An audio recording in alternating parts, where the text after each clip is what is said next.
Harcamas կսենք։ Այո։ Դուք հիմա full screen կտեսնեք, չէ՞։ Այո։ Okay. Mihran Fide սկսարն է գնամ սկսել ես։ Այո։ All right.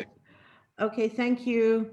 Փարիլույս սիրելի հայրենագիտներ, անունս Շուշան Բաբուդարյան է։ Ես chair lady-ն եմ Armenian Rights Council of America Western USA-ի եւ ուրեմն անգլերենով եւ հայերենով պիտի խոսիմ։ So I'll start in English. On behalf of the Armenian Rights Council of America Western USA, good morning, good afternoon, and good evening, dear compatriots, and welcome to this very important historical fact-based educational virtual seminar where we will learn about our nation's rights of the 100th anniversary of the Treaty of Sèvres and the path of the Armenian demands.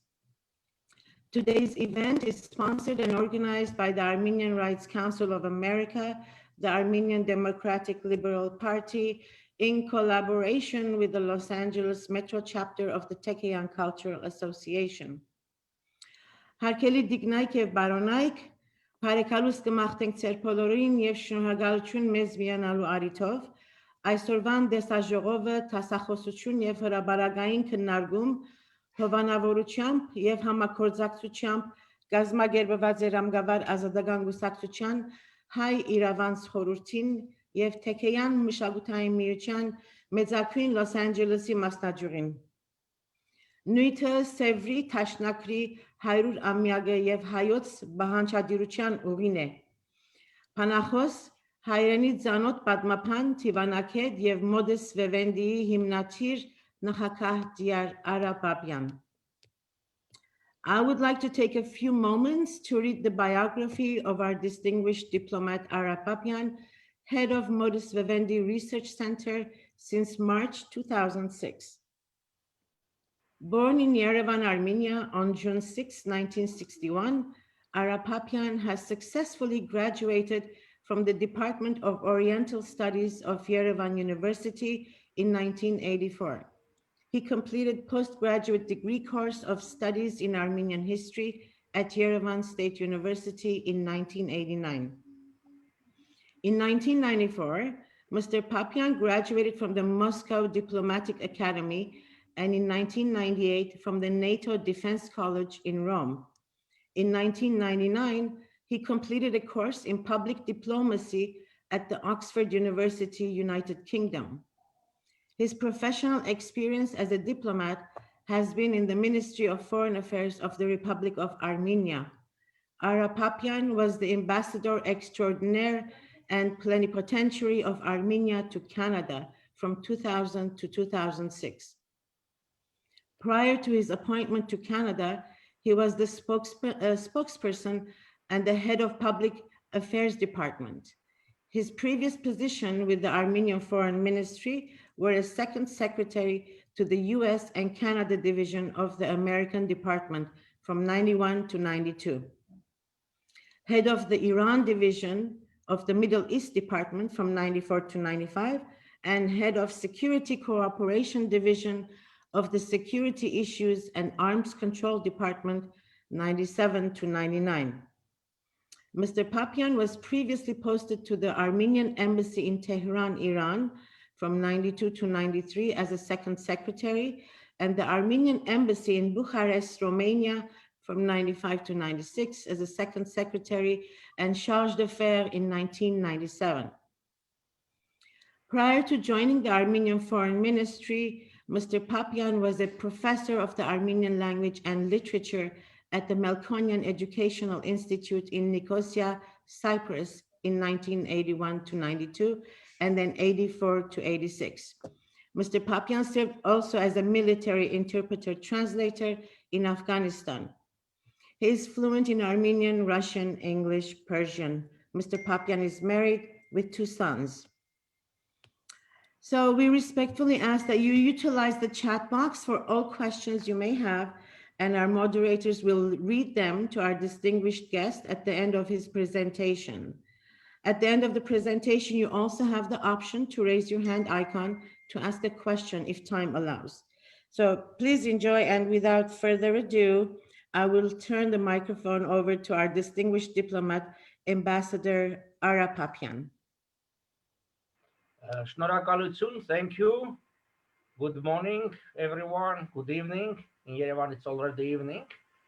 It's an honor and pleasure for me to present one of the most important issues of our national life, which is legal basis for Armenian territorial claims, especially this year in 2020, which is the centennial of Treaty of Sevres and Woodrow Wilson's Arbitral Award. These are the main and the most important documents. Let's begin with claims. We can generally divide Armenian claims into three levels. First level, it's an individual or family claims. Western Armenians or Armenian of Ottoman Empire had their properties there, bank accounts, commercial property. This is the first level. The second level is group and community property claims, churches, schools, hospitals, etc. This also, it's another group, and this is regulated by international public law, but the set of the laws is totally different. I will speak on the third level, which is national or state claims, territorial claims. This is, I think, the most important part, because this actually was one of the goals of Ottoman Empire, not to allow Armenians to create their statehood over their homeland. And one of the main goals of destruction of Armenians, genocide, was the territories. As I told, our rights, territorial rights, are based on two documents. Let's say two in one, because they are interconnected with each other. One document is the Sevres Treaty, which was signed on August 10, 1920. And we'll go into details. And the second document, which derives also from Treaty of Sevres, but also has its different or separate roots. It's the Arbitral Award done by US 28th President Woodrow Wilson on November 22nd, 1920. But before that, I want to present a little bit the background, what was before signing the treaty or issuing the Arbitral Award. You know that from 1914 up to 1918, there was a big war, the First World War, and the Ottoman Empire was part of that big war, alongside with Germany, Austro-Hungary, Bulgaria. Armenia was divided as a nation between two states, mainly two states, let's call Russian Empire and Ottoman Empire, and Armenia sometimes had to fight each other in different armies. And this was the most crucial time of our nation of the 20th century. On October 13, 1918, a Mudros armistice was signed, which was actually the fact of that Turkish Empire, Ottoman Empire, accepted that it was defeated. Ceasefire does not mean that it was already peace, but the armistice went on, and another process began, which was Paris Peace Conference. From January 1919, in Paris, over 50 nations and delegations gathered to discuss the forthcoming treaties, peace treaties. It was very hard to handle over 50 delegations, and to do this more efficiently, a small group was created, so-called Big Four, where the heads of most important and powerful states were involved. On this photo, you can see from right to left Woodrow Wilson, President of the United States of America, George Clemenceau, President of France, Eduardo Orlando, Prime Minister of Italy, and Lloyd George, Prime Minister of British Empire. These four heads actually were thinking and creating the so-called New World Order. Armenians also took part in Paris Peace Conference with two delegations. Here you can see Pogos Nubar Pasha and Aveti Saharonyan. Pogos Nubar Pasha actually was representative of Western Armenians. He actually was sent by a patriarch of Constantinople before World War I, but when the war began, he stayed there and was doing his best lobbying the Armenian rights. And after the ceasefire, he was the head of one delegation, so-called National Delegation of Armenians. There was a second delegation headed by Aveti Saharonyan, delegation of the Republic of Armenia. Because the Republic was proclaimed, on 28th of May, but before that, Armenians fought very important war, important battles, Sartarabad, Pashabaran, Karakilisa. All these battles actually are and were part of World War I. So Armenians, as one of the victorious powers, took part in these discussions, deliberations of upcoming peace treaties. Let's say our neighbors, Azerbaijan and Georgia, were in the camp of defeated states because during the war, Azerbaijan was at the side of Ottoman Empire and Georgia with Germans. Armenians were actually the only one that fought against Turks and did this very successfully. Especially the success was that Ottoman Empire and was looking for gaining the oil in Baku, and Armenian success did not allow them to do this quickly, and this was actually crucial for the end of the war. It's clear that the first and the important part for Europeans, the big powers, were the treaties with Germany, and it was discussed and accepted, signed on July 28, 1919.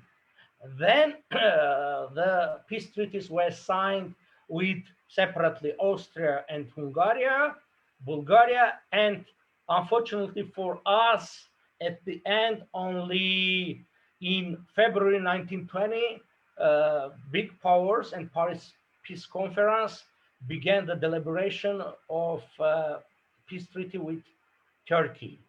Why? I said unfortunately because during this passage of the time, defeated and crushed Turkish army with the support, mainly with Bolshevik supports, regained its power, and the situation was changed drastically on the ground. Anyway, in February 1920, the fate of Ottoman Empire was discussed at the first London conference, and a decision was taken that Armenians should have their statehood.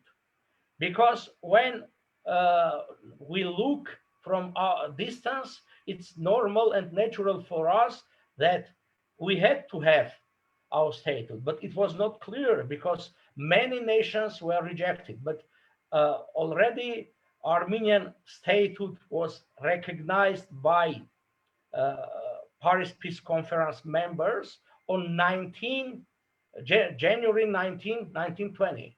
which means we have recognized de facto statehood. This is important because this allowed Armenians to sign international treaties.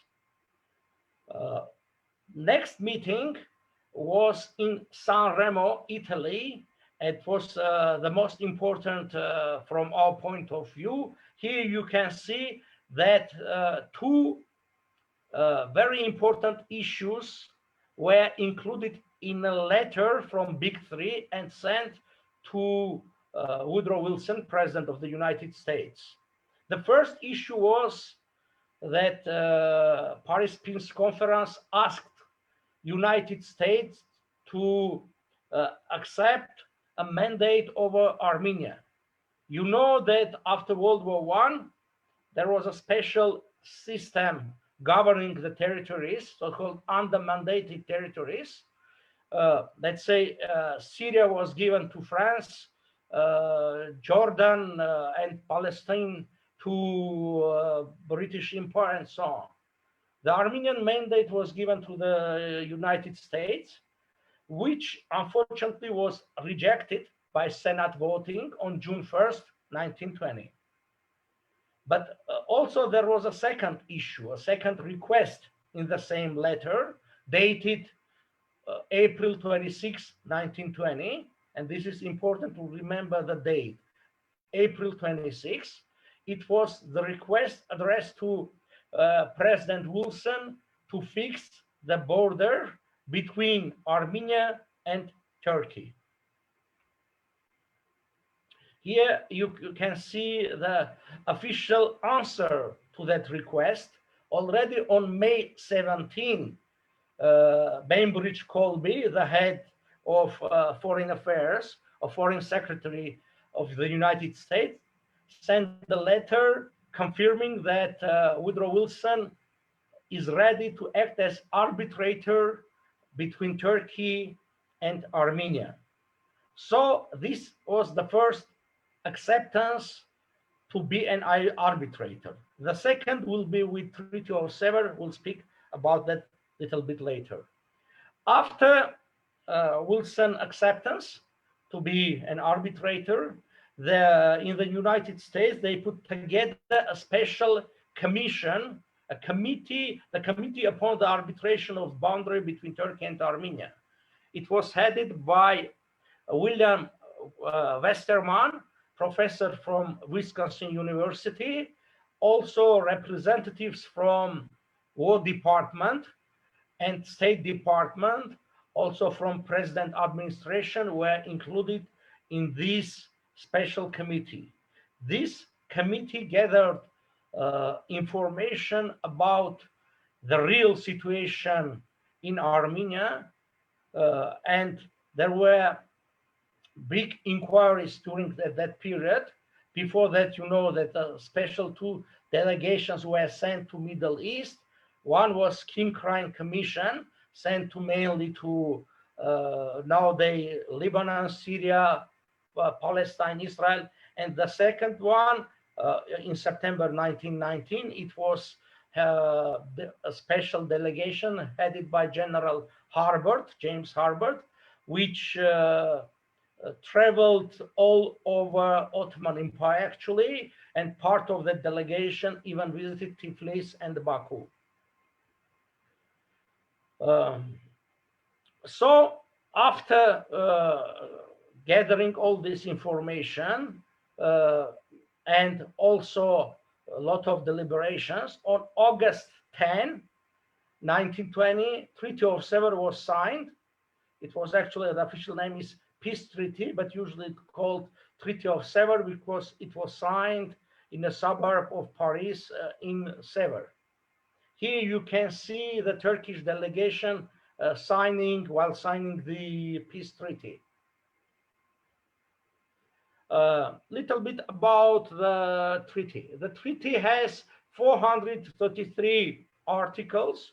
It actually a big treaty, very detailed, divided into 13 chapters or parts. Here you can also read the names of the chapters. From one side, it was signed by 18 states, among them Armenia. Actually, Armenia was the first to sign because of the alphabet A. And the rest you can see here, 13 states and 5 dominions of British Empire. And the other side was the Ottoman Empire. This is the delegation of Ottoman Empire which signed Treaty of Sevres. This is very important because a treaty to be legal must be signed by full power delegation. Actually was done at that time because Sultan, regardless that Ataturk gained control over the main part of Anatolia, but anyway, officially, according to the international law and Ottoman constitution, the head of state remained Muhammad VI Wahidin Sultan, and he was the only person that had the power to sign any international, or his representatives had the power to sign any international agreement or treaty. This is very important because some people think that treaty was illegal because the Sultan did not have control over whole Ottoman Empire or even Anatolia. It's not important. The important part that until November 1922, the Sultan was the recognized head of Ottoman Empire. And to prove my words, I want to refer to a Vienna Convention on Treaty Law, Article 2, which says, treaty means an international agreement concluded between states in written form and governed by international law. This is important, concluded between states, which means that a delegation must represent lawful authorities of a recognized state. Otherwise, it is illegal. It does not mean that some people or group of people name or call themselves by big words. They represent, let's say, Kemal created so-called big, so-called this parliament of Turkey, which just is legally was an NGO, non-governmental organization, nothing more. Here you can see also the manual, part from manual of more than UN terms, also between subjects of international law. Because later maybe there will be some questions about other treaties. The criteria for assessing any treaty are these.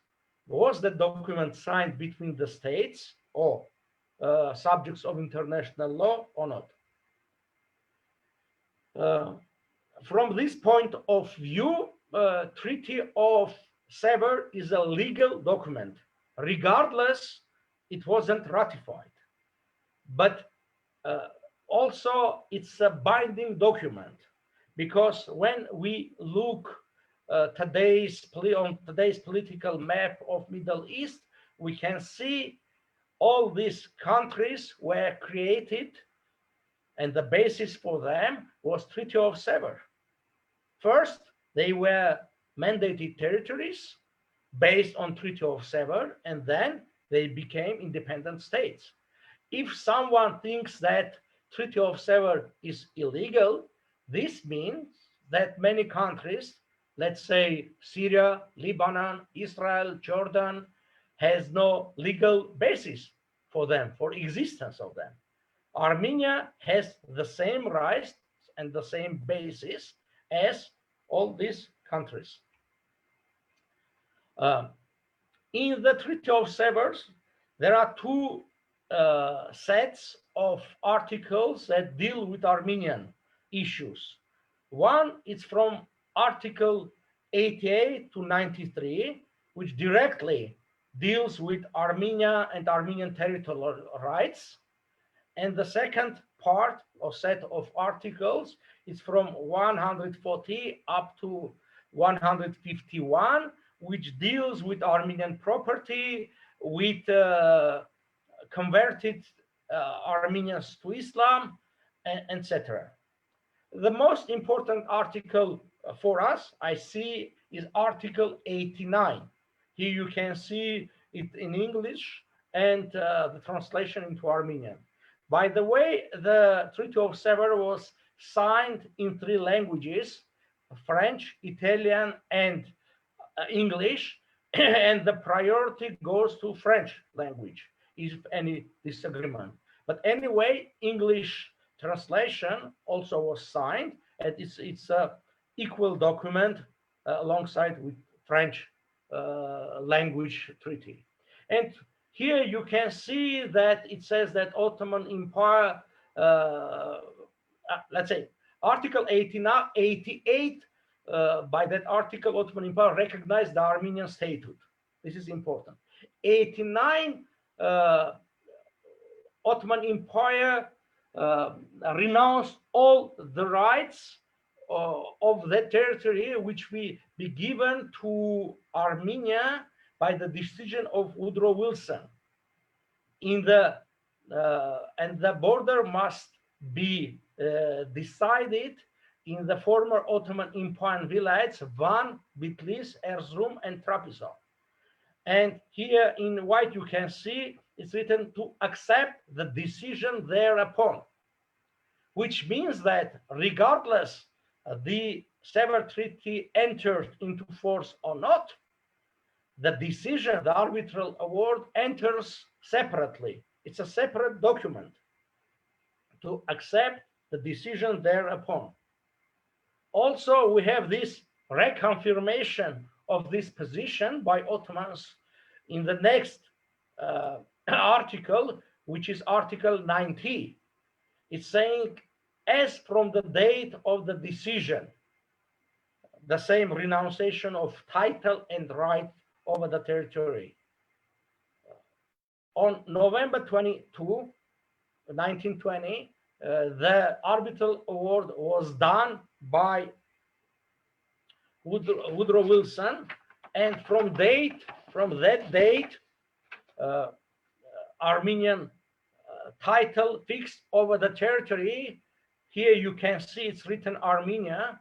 It's a map from that time, which actually gave to the Republic of Armenia the main parts of 4 villages, not in whole, but the main part: Van, Bitlis, Erzurum, and Trabzon. By the way, the village of Trabzon, of half of that was given to Armenia to have for Armenia an access to the sea, to the Black Sea. This was done specially because the previous intention was to create much bigger Armenia with access to Mediterranean Sea. But unfortunately, when the detailed discussions began in 1920, it was clear that the human losses of Armenians because of the massacres, which now we rightfully call genocide, the losses were so high that Armenians on the so big territory never can be national majority. And this was another, let's say, project, another suggestion to create a smaller Armenia. What you see here, it's a creation of smaller Armenia. Anyway, the smaller Armenia was around 170,000 square kilometers. Here you can see the map. South from Armenia, there was an intention to create first a Kurdish autonomy, and then via plebiscite to create Kurdish state. The rest of the territory was divided between the big powers: French zone or French mandate, Italian or international zone. Let's say the Straits of Dardanelles and Bosphorus were have to be put under international control. Let's say before the Paris Peace Treaty in 1916, there was a secret agreement between British Empire, France, and Russia, so-called Sykes-Picot or Sykes-Picot-Sazonov agreement from 1916.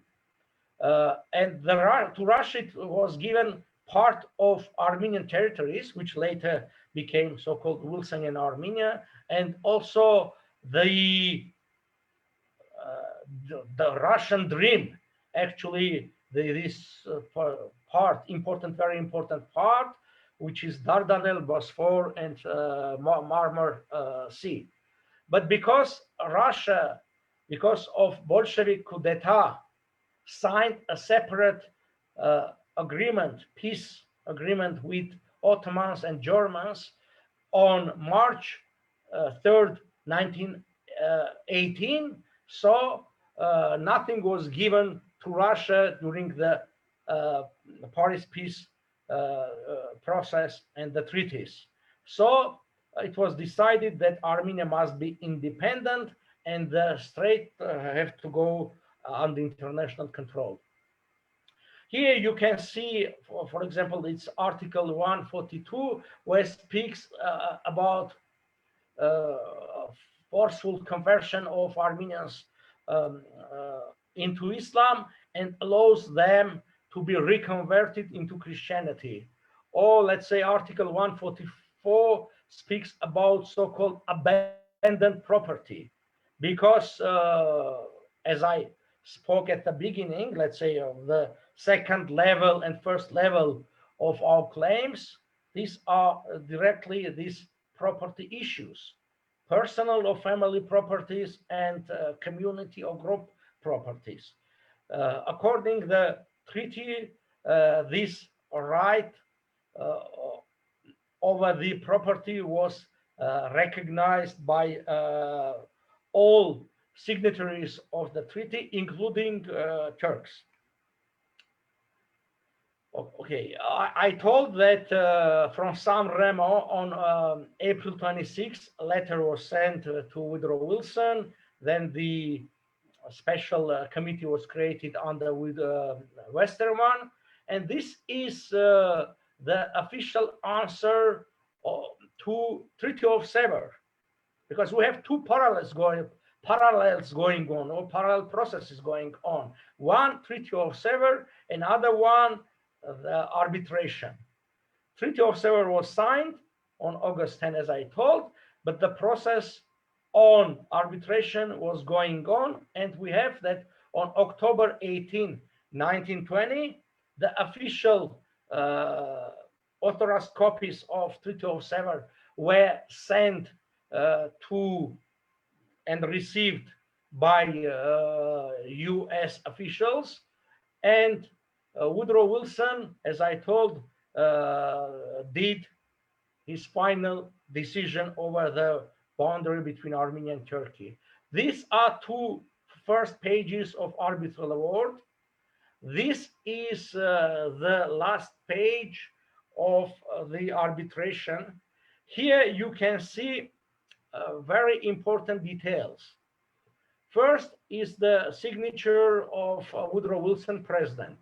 The second one is the signature of Bainbridge Colby, head of state at that time.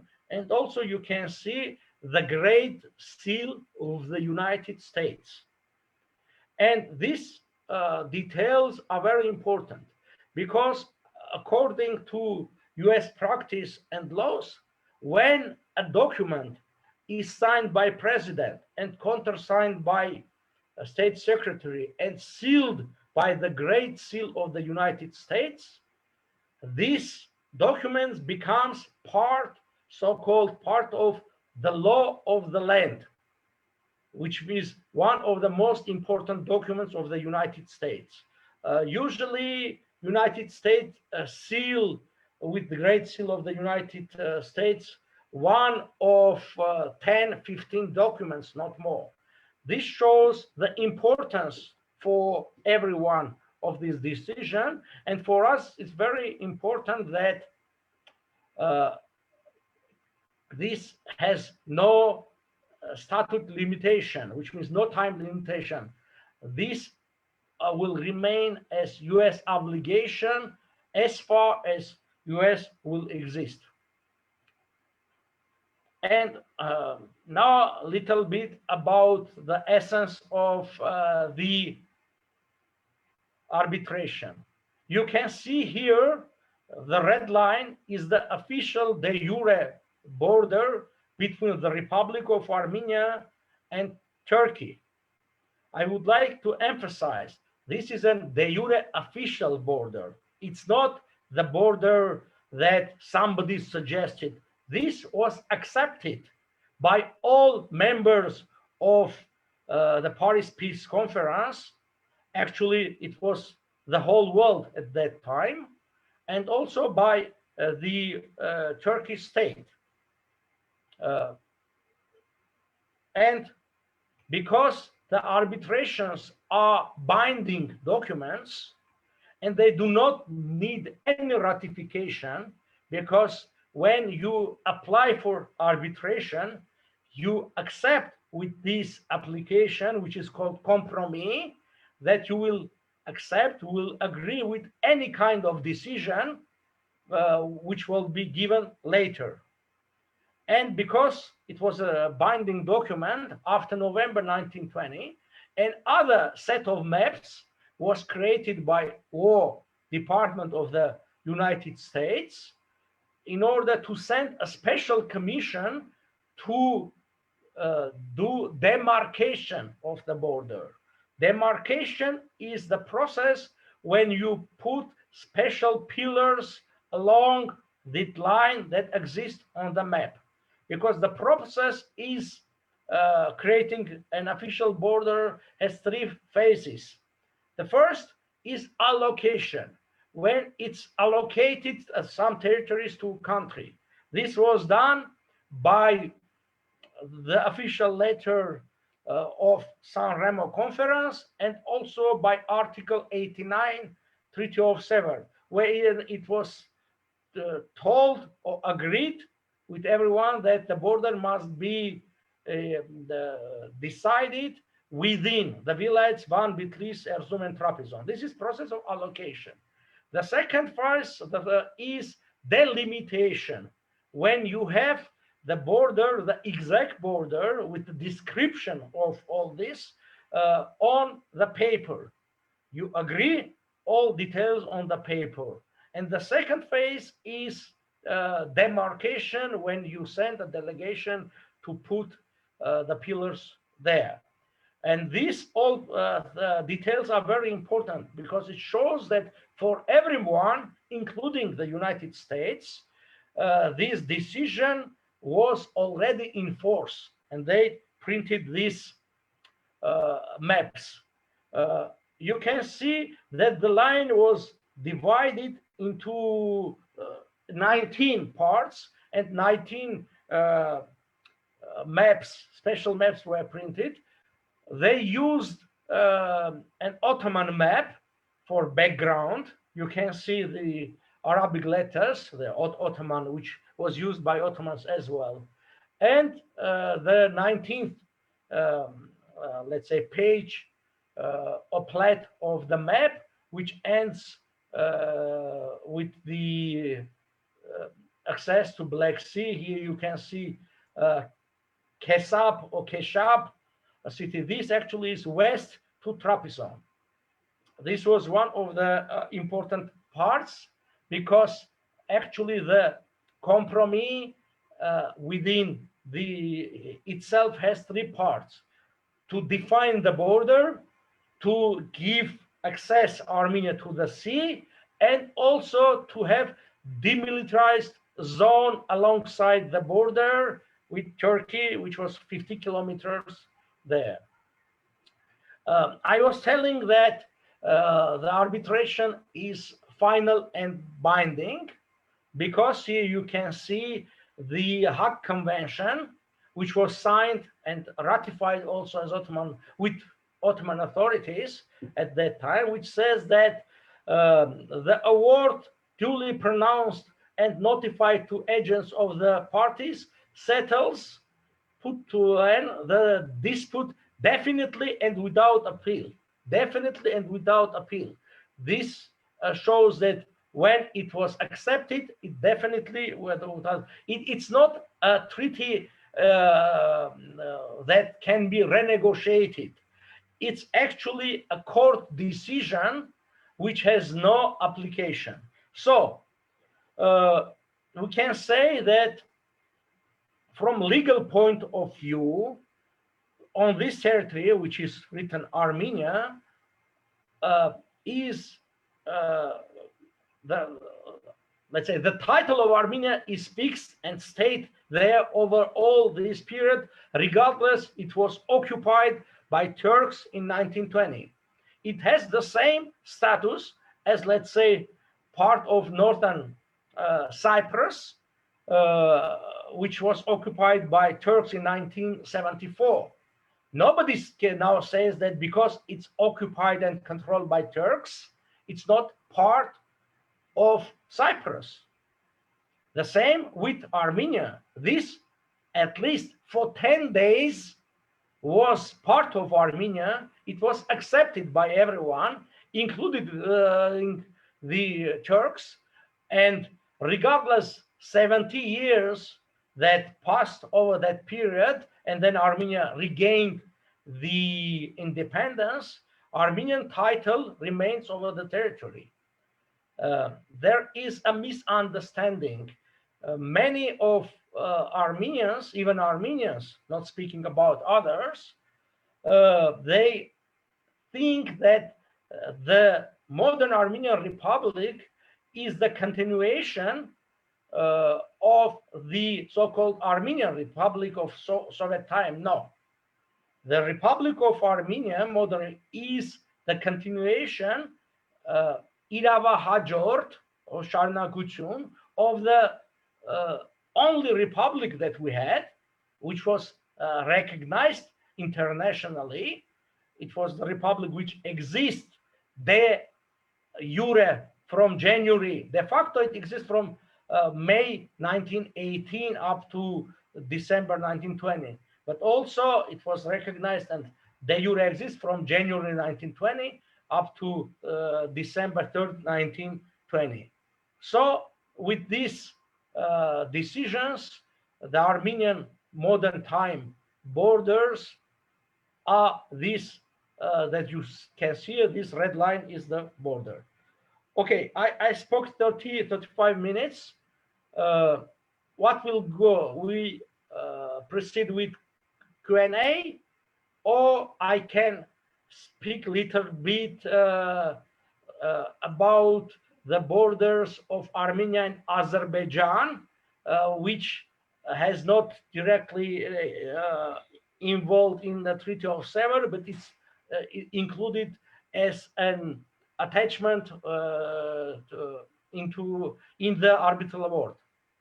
I think the Azerbaijan and Armenia border is very interesting right now because it's such an sensitive issue we care about. So if you go ahead and give that information. I will speak a little bit, 5-6 minutes, and then we proceed with. And then I'll ask the questions that are coming in. Thank you so much. Okay. Because there is also a misunderstanding with the border with Azerbaijan. We think that because it was Soviet propaganda that Karabakh was part of Azerbaijan, and now we try to solve the problem via self-determination of Armenians there. It's complicated, and most of all, the most important part is that it does not give us a possibility to solve the problem with liberated territories. I mean the territories that exist out of Lernayin Karabakh, Ikhtavar Mars, the autonomous region of Nagorno-Karabakh. And the basis for us that we can claim the territories that control now is this document. This is, you can read there, Appendix 1, number 2, document 2.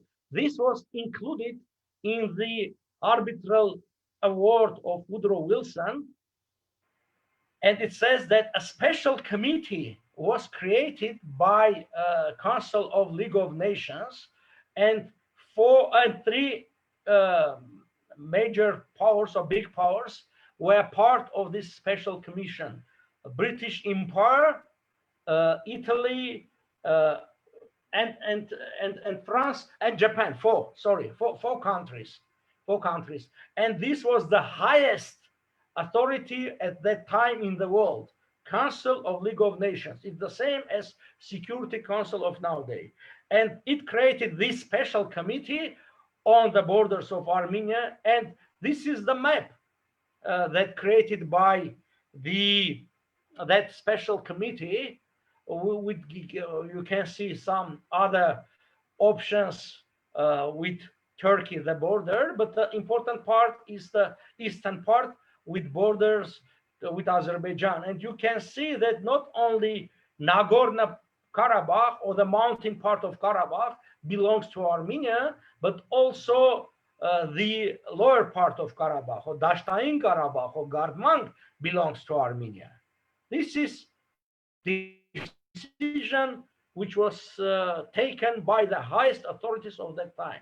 And my position is and remains, I'm speaking on this for many years, that we have to speak more about these decisions and not to refer to the Soviet party decisions that from international point of view, they are illegal and cannot create any right for Azerbaijanis. So much. Yeah, please, I am ready to answer to questions.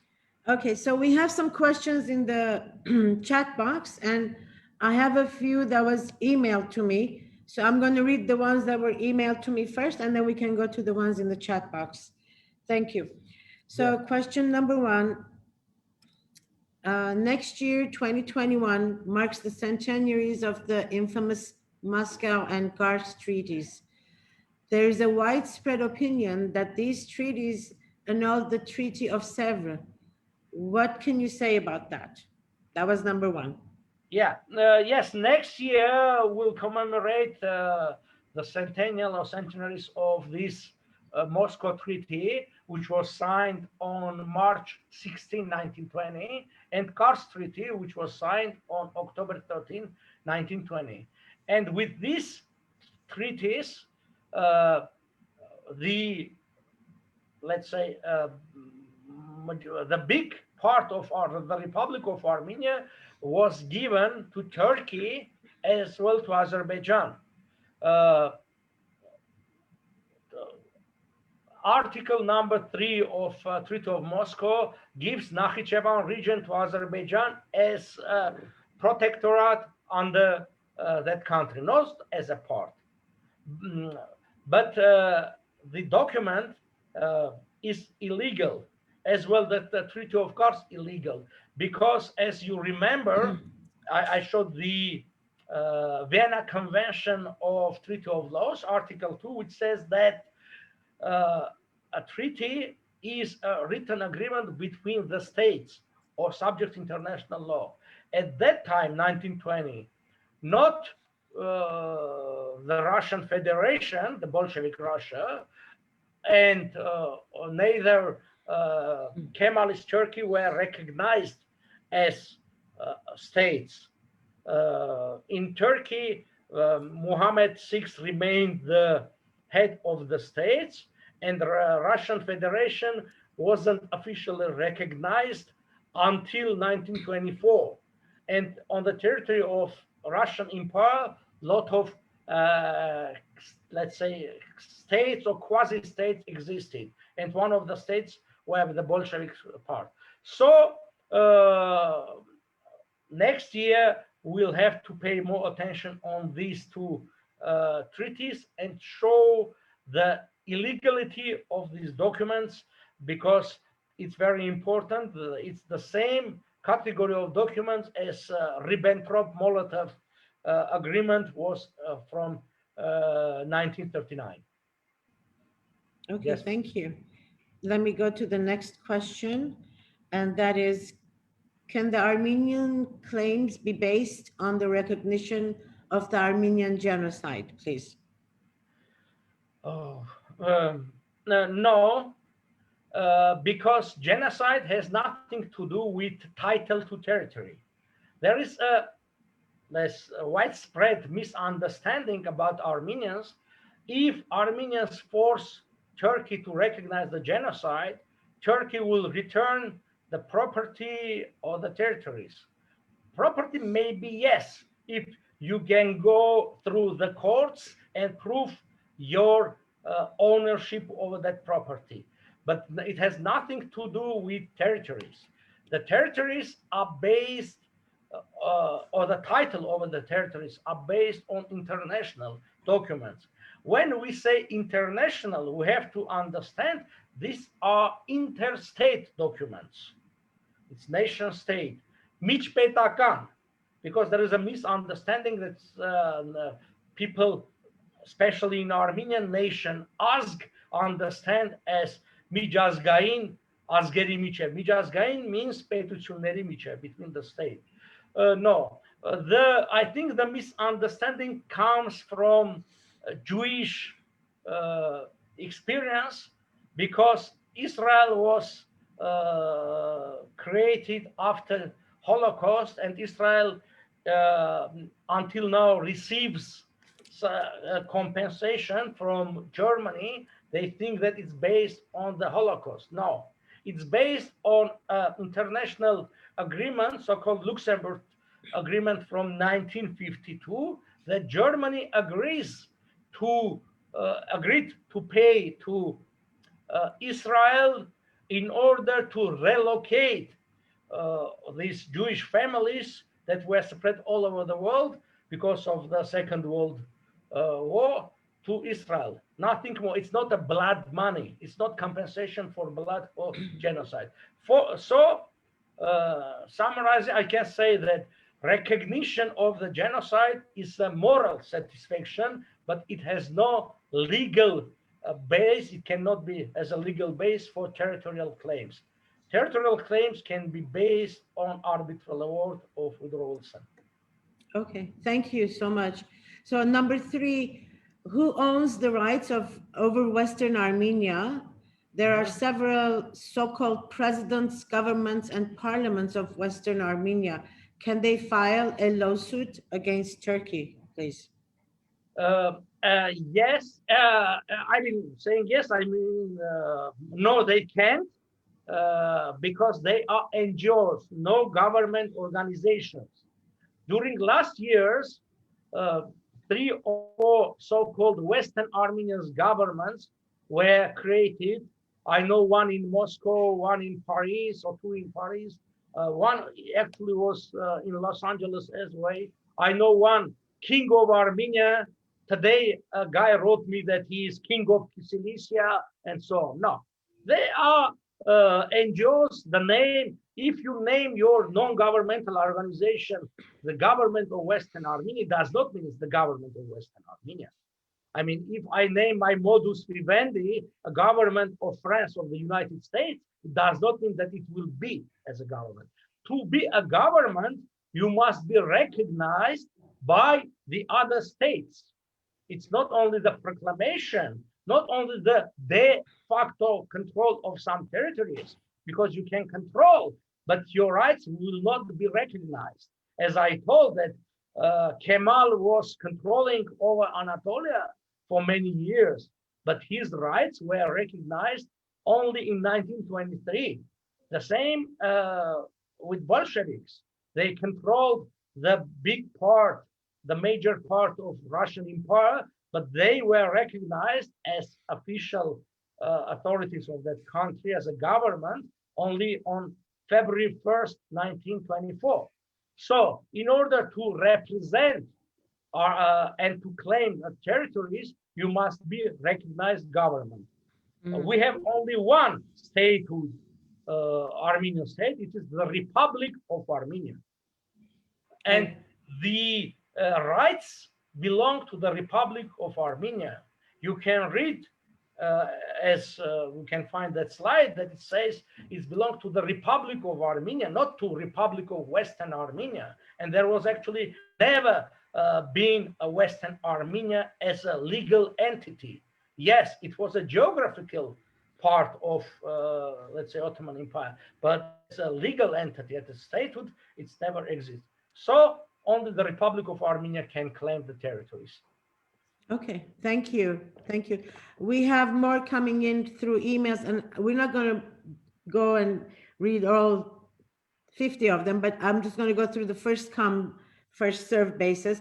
So the next one is, my acquaintances often ask me questions and are skeptical about the pro-Armenian decisions made in the Treaty of Sèvres. In their opinion, the decisions of the pact are unfeasible and are buried in the lap of history. Some of them just say that we should forget about the Treaty of Sèvres and the Wilson borders.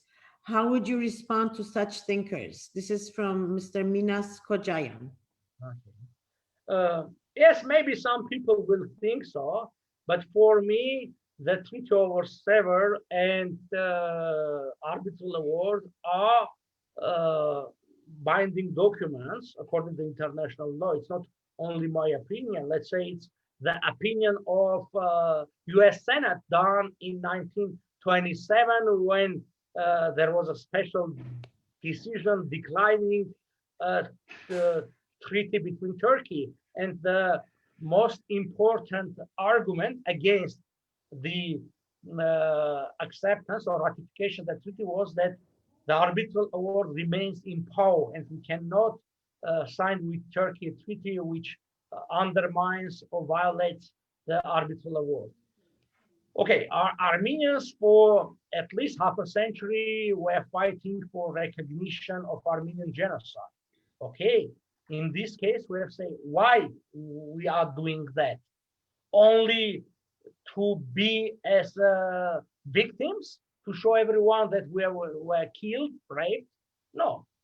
If we have the intention to regain our rights, our territories, these are the most powerful documents. Okay, I do understand, I am a realist, that not based on the international law that decisions are made in international relations, but any way, the final decision always is taken based on legal basis. Let's say even Karabakh issue can hear a lot of times and say that according to international law must be solved the problem. It's always according to the international law. Saying this, I can say that not only according to international law, you also must fight for your rights, fight not only literally, but by Karel, let's say, for that, you have to show your rights. And I am sure that one day some big powers will see that these documents give them a leverage over Turkey to solve their problems. And by solving their problems, they can create a bigger Armenia in their favor. You can see that the world is changing very rapidly, especially US-Turkish relationship. There are some restrictions over there, and all this new Ottoman policy, neo-Ottoman policy of Turkey is making more enemies against Turkey. Just a couple of months ago, 5 states signed and created a special alliance against Turkey. It's Egypt, Cyprus, Greece, United Arab Emirates, and France. It was never possible to predict a couple of years ago that these countries will join against Turkey, but they did. So we have to be prepared to have all these documents ready to show and prove our rights. We have to be more active in international propaganda to show all these things and to use the opportunity that will come. This is great information. It's very educational. Thank you. I'm going to go ahead and read the next one.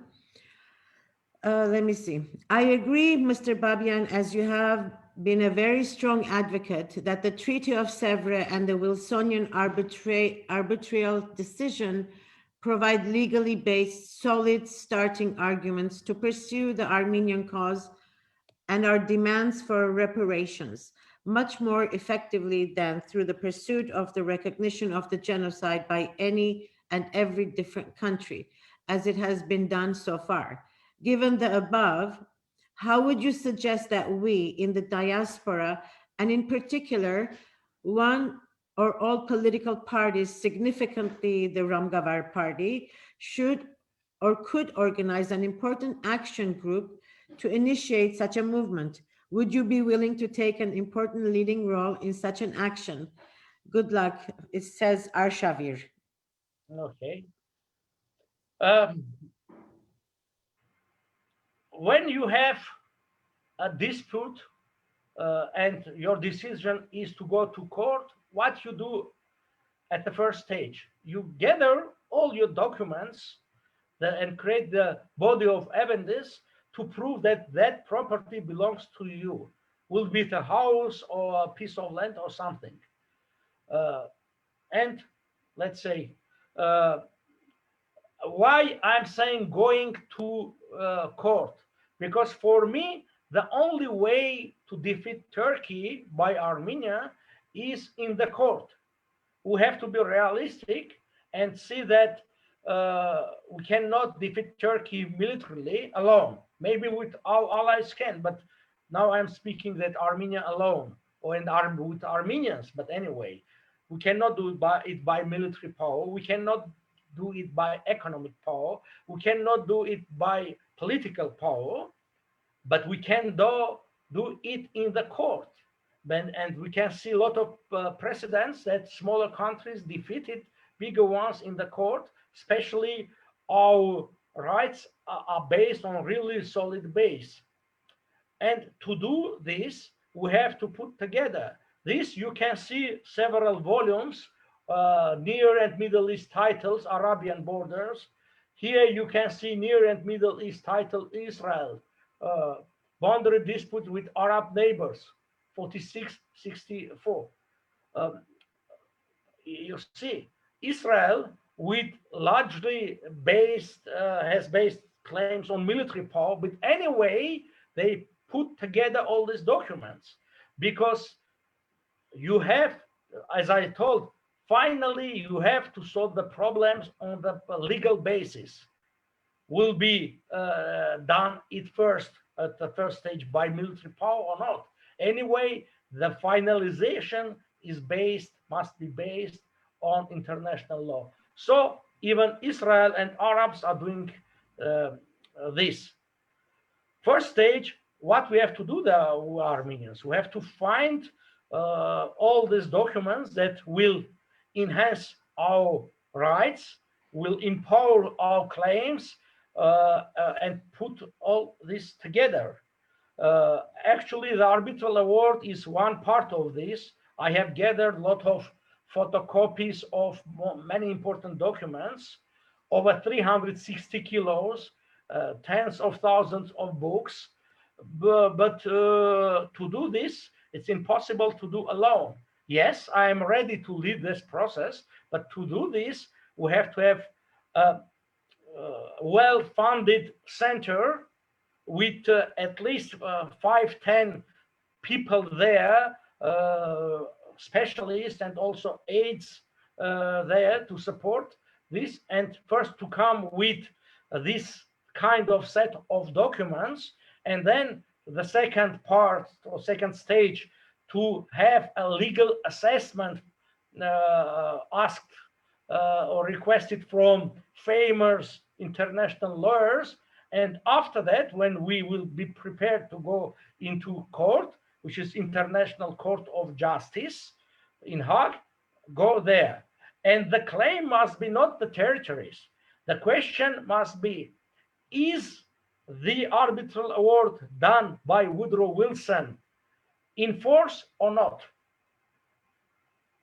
And I'm sure that the answer will be yes, it's in force. As I told, that according to Hague Convention from 1899, it's without appeal,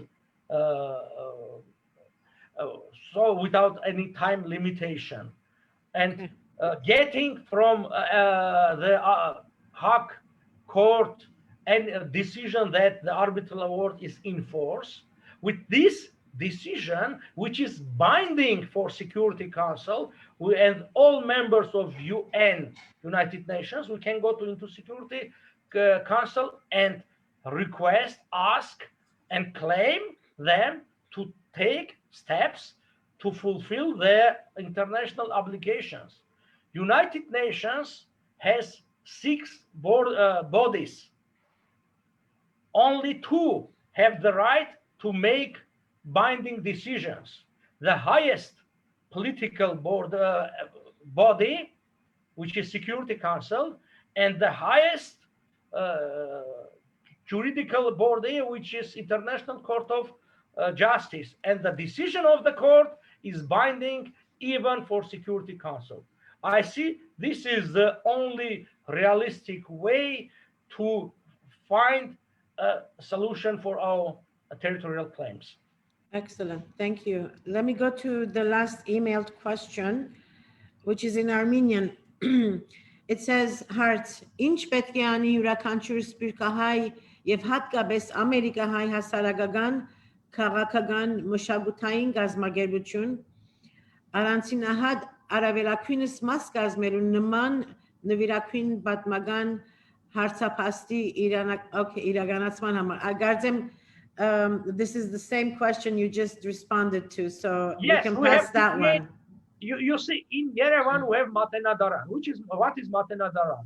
It's a collection of our old books. To do research of our history, we have to first collect this. The same, we have to have some kind of collection of all the documents we can find all over the world, to put together and to do some research over that, to find the possibilities. Without that, we cannot pursue of real claims, because also we have to predict what will be their counter arguments. Let's say, I am sure that Treaty of Moscow, Treaty of Kars, Treaty of Lausanne will be raised by them as telling us that Treaty of Sevres or arbitral laws was nullified by these treaties. We have to predict, we have to prepare the answers, and after that, to fight our rights. Okay, so we have many questions in the chat box, and I thank everybody who took the time to write in there. A lot of these are similar questions that you just answered, but I'm gonna just go through some of them, and please, we can, yeah. If you have time, I have time. I'm not.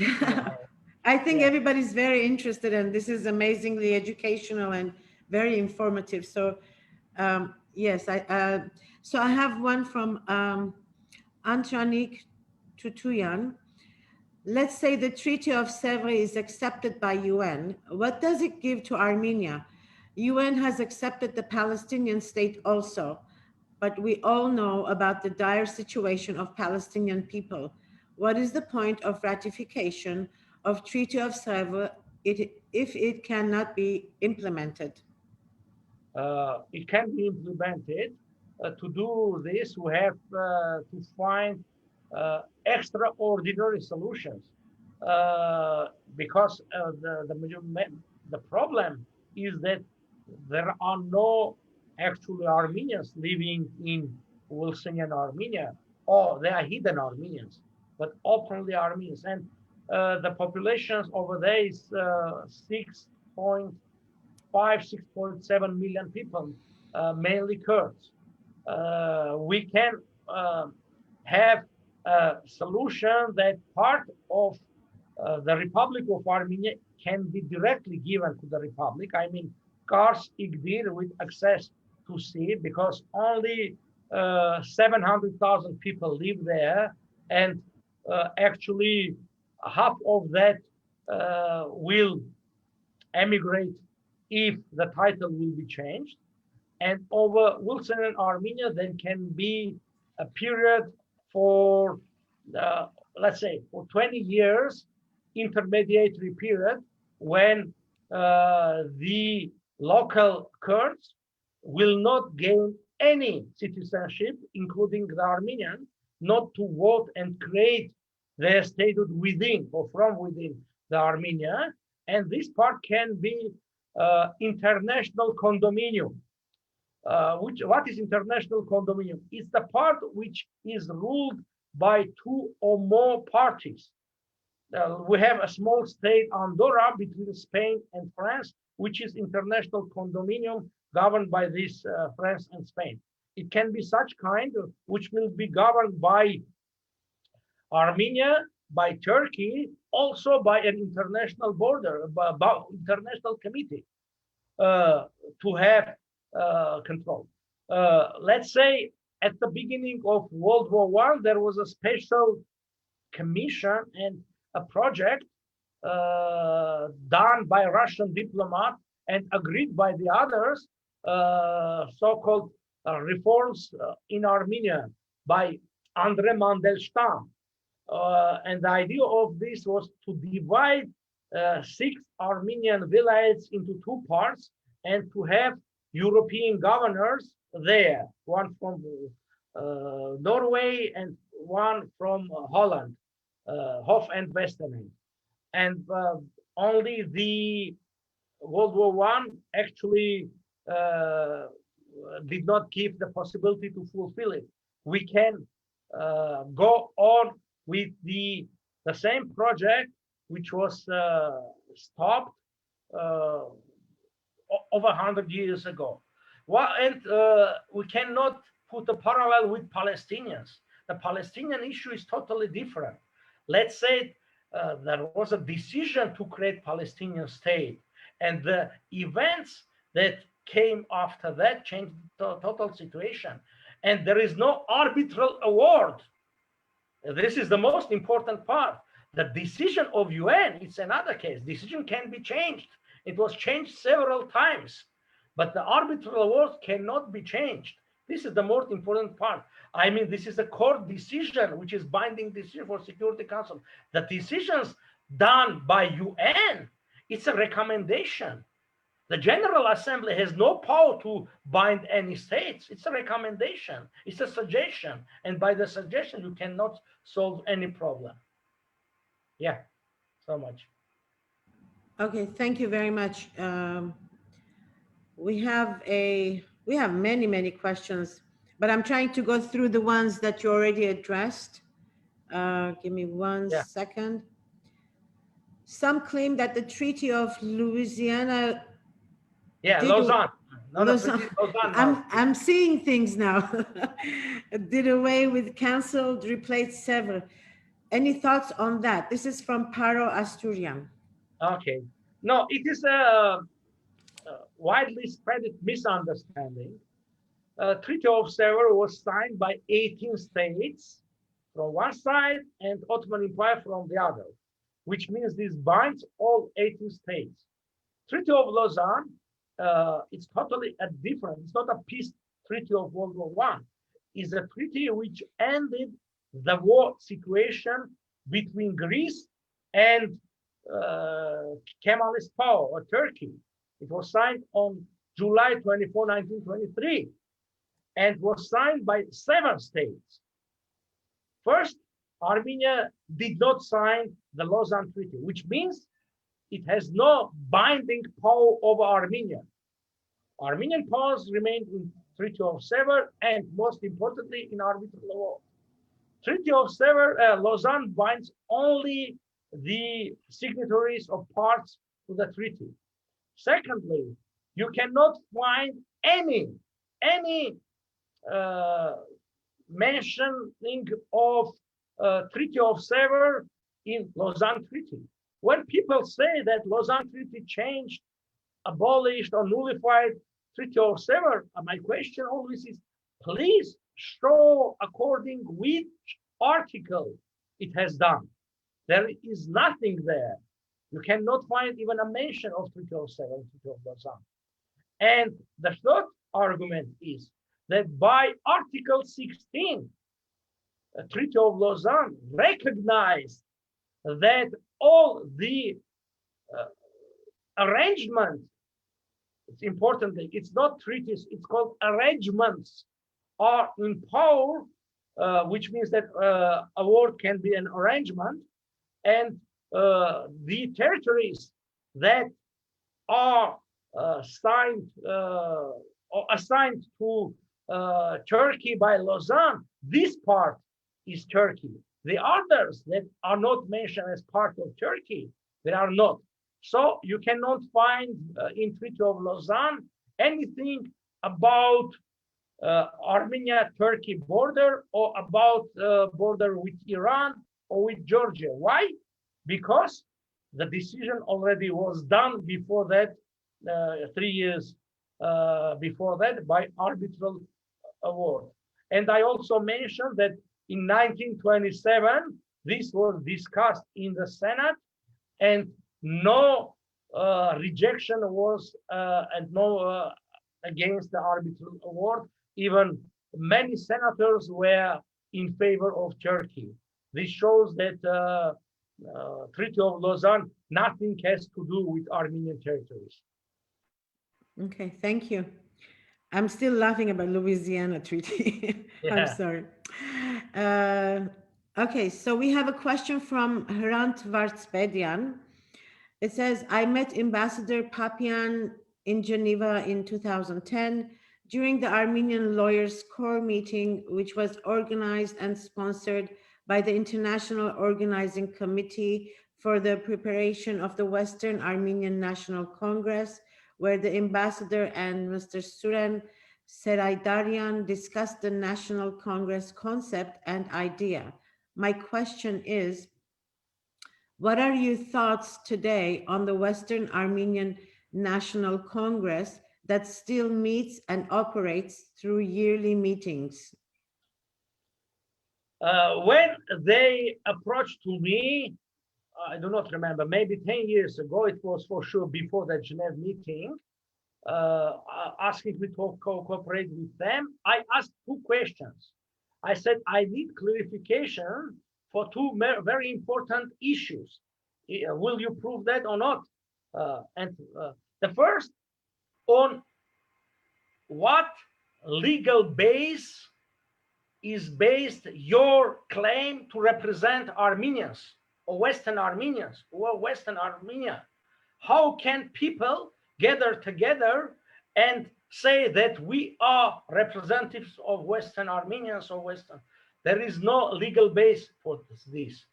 The second one, I mean, this is an internal legality issue.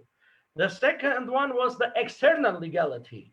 Will this, let's say, organization or entity will be recognized by internationally states or organizations? They told me that, okay, you will see very soon the answer of these 2 questions. You will see it will be positive and so on. I had doubts. I say, okay, I cooperated with them, but I did not receive any proof that it was recognized or it possible to be recognized by others. So I cooperated with them and with others as well for a couple of years, but I saw that this was just meetings for itself. Even it's becoming more useless, even dangerous, because after that, another organizations were created. And as I mentioned in one of the answers of a question, that now we have 2 or 3 governments or parliaments of Western Armenia, which just undermines the legal basis for the Armenian state. What they can do, these organizations, to remain as NGOs, non-governmental organizations, and not to claim that they represent a statehood, and to do their research, to do homework, as I was suggesting. During all these years, they did not publish even 1 volume of documents proving the Armenian rights. Just meeting with each other and speaking about our claims, it does not create more possibilities for Armenians. So we have a fun question, actually. I'm sure this interests everyone, including myself. How can we purchase your books? Are there availability on Amazon? This is from Paro. You see, some people buy from Armenia these books and resell on Amazon on a highest price. Let's say I will write more details. I will have to clarify what books I have in Canada, because buying from here, the shipment will be very expensive. Or you have to wait. I will be in Canada in December. I can send before that a list of my books with the prices. You can decide what kind of books you want to buy, and I can bring with me to Canada and send to one address all the books, and you can get the books and send me one check for as a payment for all of them. We have to wait a couple of months. Yeah, I guess you can do it either with the Ramgavar party. We can get everything and then we can distribute. Yeah, you can give me an address and we can stay in touch with some people. Okay, great. Thank you for that. So I have a question from Vartan Karaseferian. Sorry about that. If the Treaty of Sèvres is legal, how come no nation accepts it as legal? And then there's a second part. What type of means are available to Armenia to ensure the legality of the Treaty of Sèvres? Yeah, when Vartan, his name was Vartan? Vartan. Yeah, he says, no nation accepted the legality of Treaty of Sèvres. I have another question. If no nation accepted or recognized as a legal document, on what document is based the existence of Syria, Lebanon, Jordan, Israel, Palestinian authorities, and so on? All these decisions were taken in the Treaty of Sèvres, not Treaty of Lausanne, Treaty of Sèvres. Let's say the mandate was assigned to France over Syria, bigger Syria, which included Lebanon as well, or part of Kilikia as well, was assigned before Treaty of Lausanne, which shows that Treaty of Sèvres was a legal document. As well, the status of many parts of the world were decided by Lausanne Treaty. Let's say Cyprus became part of British Empire by Treaty of Sèvres, because by Treaty of Berlin from 1878, it was given temporary to British Empire. It wasn't part. I mean, the status was changed. Also, a lot of things. We can say this, that Treaty of Sèvres is not ratified. It's clear. But regardless of ratification, it's a binding document. And according to that, the world political map, which is now in the Middle East, was created according to this. Only two nations did not receive from that treaty, or based on that treaty, their rights. One was Armenia, and Armenia has another document, Arbitral Wars, which is much more important. And the second were Kurds. On the map, let's say here, just a minute. Okay, you can see here, here. Okay, south of Armenia, you can see Kurdistan. Kurds didn't receive what was given to them according to this treaty. But I'm sure that in the near future, Kurds who are fighting with their arms in their hands, and they are majority of the population in Armenian highlands, they will force many countries to recognize their independence. And at that time, the Armenian issue, Հայկական հարց, will be reopened again, because Article 62 of Treaty of Sèvres says that the border of northern border of Kurdistan is the southern border of Armenia. You can see on the map. So it will come again, and we have to be prepared. So it's a Treaty of Sevres is a legal document. Other way, there have many countries will not have any legal basis for their existence in the Middle East. Great. We have another question. Maral Nersesyan and Gary Maral Amanin. So I forgot to mention that we have people from all over Vancouver, British Columbia, Amman, Hayastan, Australia, of course, Los Angeles. Maral is Yev Hayastan Anshishtuk. Ուրեմն ով որ գուզե ուրդեղեն որ երգիրեն մեզի գնայի գոր good luck question-ին մեջը տնել chat box-ին մեջը տնել որ գարտանք եւ ցեզի բարեկալուստ մաղթենք ուրեմն Maral Nersesyan, what steps should be taken now to ratify, legalize, bring to acceptance or enforce the Wilsonian map of Armenia? I think go ahead. Yes, Norenka Karikanem, it's important thing. There is no need for ratification, arbitral award, or Treaty of Sevres. Arbitration, when it's done, it's final, it's binding, full stop. It was recognized by everyone. League of Nations recognized the arbitral award. Even a special committee was created to be sent to Armenia to finalize all this. And the head of that committee to negotiate or mediate between Armenians and Turkey was Henry Morgenthau, the former ambassador, US ambassador to Ottoman Empire.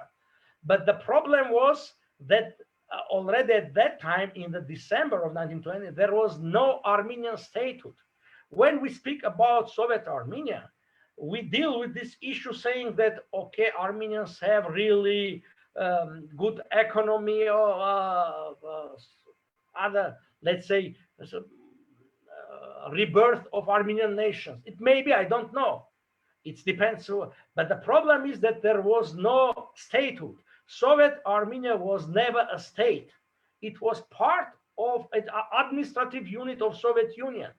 So League of Nations had nothing, no possibility to deal with this question. Even there was a military committee at that time in League of Nations to solve the problem with implementation of arbitral award.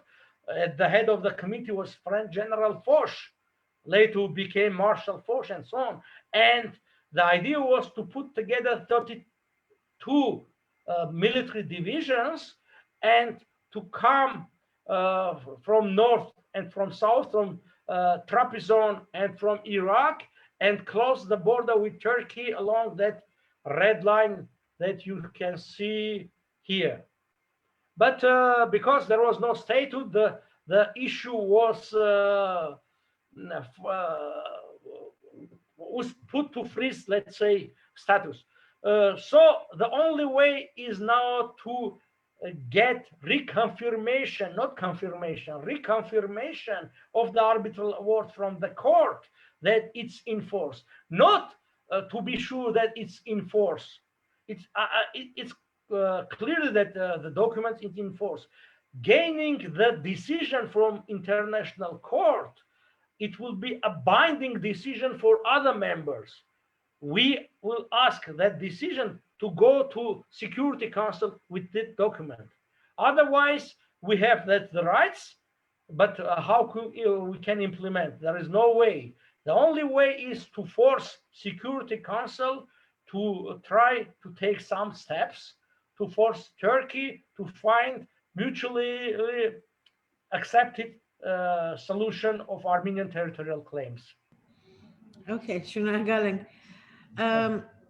Robert Ajemian, is current Armenian government extending diplomatic efforts to educate and coalesce friendly nations, anti-Turkish in parentheses, to educate and get support from such as Greece, Syria, Egypt, Lebanon, Iran, France, Assyrian, and Kurds? You see, unfortunately, never Armenian government, beginning from 1991, saw the issue of Armenian territorial claims an important issue or an issue of a real policy. It was never included in our agenda. My view was that during the two first stages, as I explained, gathering the documents and getting legal assessment, there is no need for the government except the support, be it financial support or other kind of support. We'll need Armenian government involvement after the second stage, when we'll have the final detailed claims to go to the court, because the only possibility to file let's say lawsuit against Turkey, it can be done by state. We can do. I'm trying to do my best to speak, to discuss with our authorities on this. I'm doing this over 14 years, but we can see that even so-called revolutionary government, nowadays government, is not active. I wrote with my friends, with some historians, a letter, a dimum Geretzing, to Nikol Pashinyan, asking him some kind of political decision to be sent to City Hall of Yerevan to have a small piece of land in the center of Yerevan, in the capital of Armenia, in order to erect a monument to Woodrow Wilson, as from Armenian people, for two reasons. First, we have to remember that Wilson was behind that big effort to support Armenian orphans, and over 132,000 orphans were saved by the American orphanages. Over $113 million were spent during these years supporting Armenian orphans, or let's say families. It's over $2 billion in nowadays rates. The first is because his humanitarian efforts. The second reason what we have to put to have his monument in Armenia is the arbitral award, which is a legal binding document without any time limitation. Many nations have in their capitals monuments to Woodrow Wilson. In Prague, there was a monument dedicated to Wilson from 1920s. It was demolished by Nazis. Then it stayed demolished during communist time, but they rebuilt this monument now after regaining full independence in Prague, in Czechia. And we Armenians have to be very thankful to Woodrow Wilson. It must be երախտապարտ հայ ժողովրդի կողմից. And my idea was to have a fundraising, not big, let's say, funders, some $5-10 from Armenian families all over the world, because at least 700,000 Armenians now exist. They live because thanks to Wilson's efforts. But unfortunately, it's already over 2 months. I did not receive any answer from Nikol Pashinyan, and I am sure that I will not receive any answer in future also. So we're getting texts also. I still have a lot of questions in the chat box, but I want to read this text just so I don't forget it later on. Okay. Thank you. It says, did the arbitration require the ratification of the Treaty of Sèvres to gain legal force? No. No, it's legally, it's as written in the Article 89 Treaty of Sèvres. It accepts thereupon. which means enters into power thereupon. And Article 19 says from the date of the decision. First, we have a separate process which is included in the Treaty of Sevres, saying that the arbitration had nothing to do with ratification, but also even without Treaty of Sevres. Let's suppose that no peace treaty was signed at that time. Even without that treaty, the application of San Remo Conference would be enough to have the arbitral award as a legal binding document, as it was done separately. I told that the agreement by Wilson was sent to Paris Peace Conference on the 17th of, can I find on it? I'm not sure. Okay, you can see this is document. 17th of May 1920 was sent the agreement to be an arbitrator, which means this was before, more than 2 months before the signing of the Treaty of Sevres. Just this application was enough. Treaty of Sevres actually repeated the application one more time, including some other countries as well. Thank you. Thank you. I have another one here. It says, have there been any attempts to enforce Sevres and the arbitration award by President Wilson through courts at any time? That's from Paro Asturian.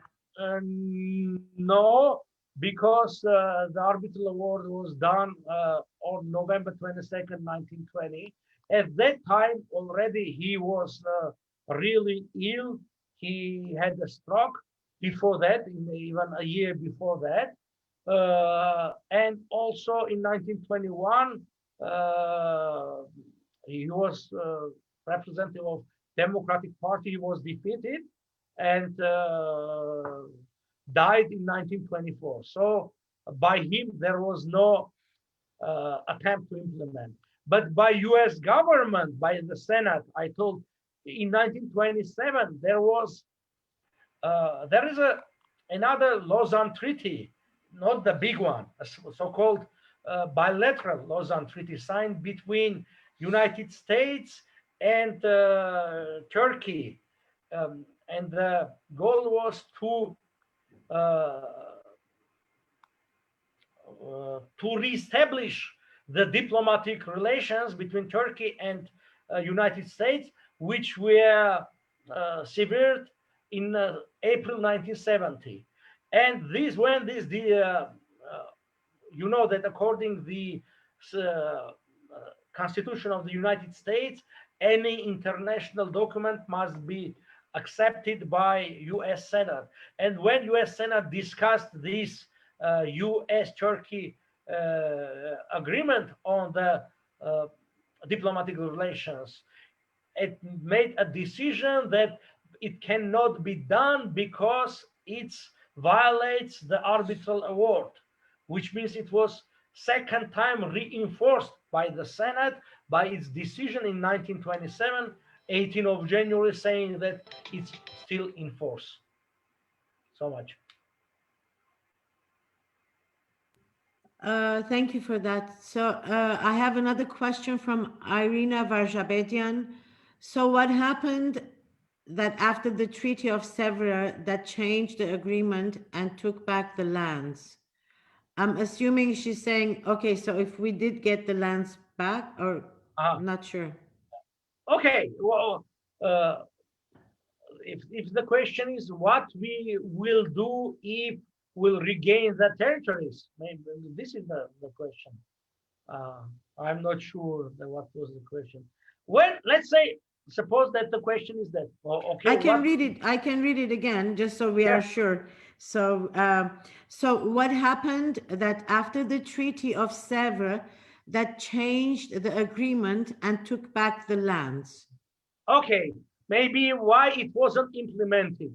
What happened after that? I said first, the Armenian statehood was divided between Kemalist Turkey and Bolshevik Russia. There was no Armenian statehood beginning from December 2nd, 1920, up to December 1991, when the Soviet Union was demolished and Armenia was recognized as an independent state, not as proclaimed, which was done by our authorities in September 21st, but it was recognized on December 26th by Russians and then by others. So when you do not have any state and there is no beneficiary, let's say, the decision was taken in benefit of Armenia as a state. There was no statehood to our Armenians. It's almost the same, if we can put a parallel, that when a person goes to court fighting for his rights, and until the decision comes out that this house belongs to him, he dies. So the decision is there, but there is no beneficiary to claim the rights. The only thing is that his children, grandchildren, inheritance must be proven by the others. So we have now to prove that our statehood is the continuation of that republic, so regain all the rights all over the territories that were given by two very important documents. One, as I told, was a decision of the special committee to decide the borders with Armenia and Azerbaijan, and Armenia with Georgia. These, I mean, we can count. And the second one, arbitral award. And we have to prove, let's say, and okay, this document and this is the borders. With on the right side, you can see with Azerbaijan, on the north part with Georgia, and on the west part with Turkey. We have first to put to prove the legal, let's say, basis, and then try to implement what we have de jure in de facto situation. Şunurhagalochun. We have another question from Paro Asturian. It says, could you talk a little about the International Court of Justice and how this arbitration award could be implemented? Yeah. As I told, that International Court of Justice is one of two bodies of United Nations that can make binding decisions.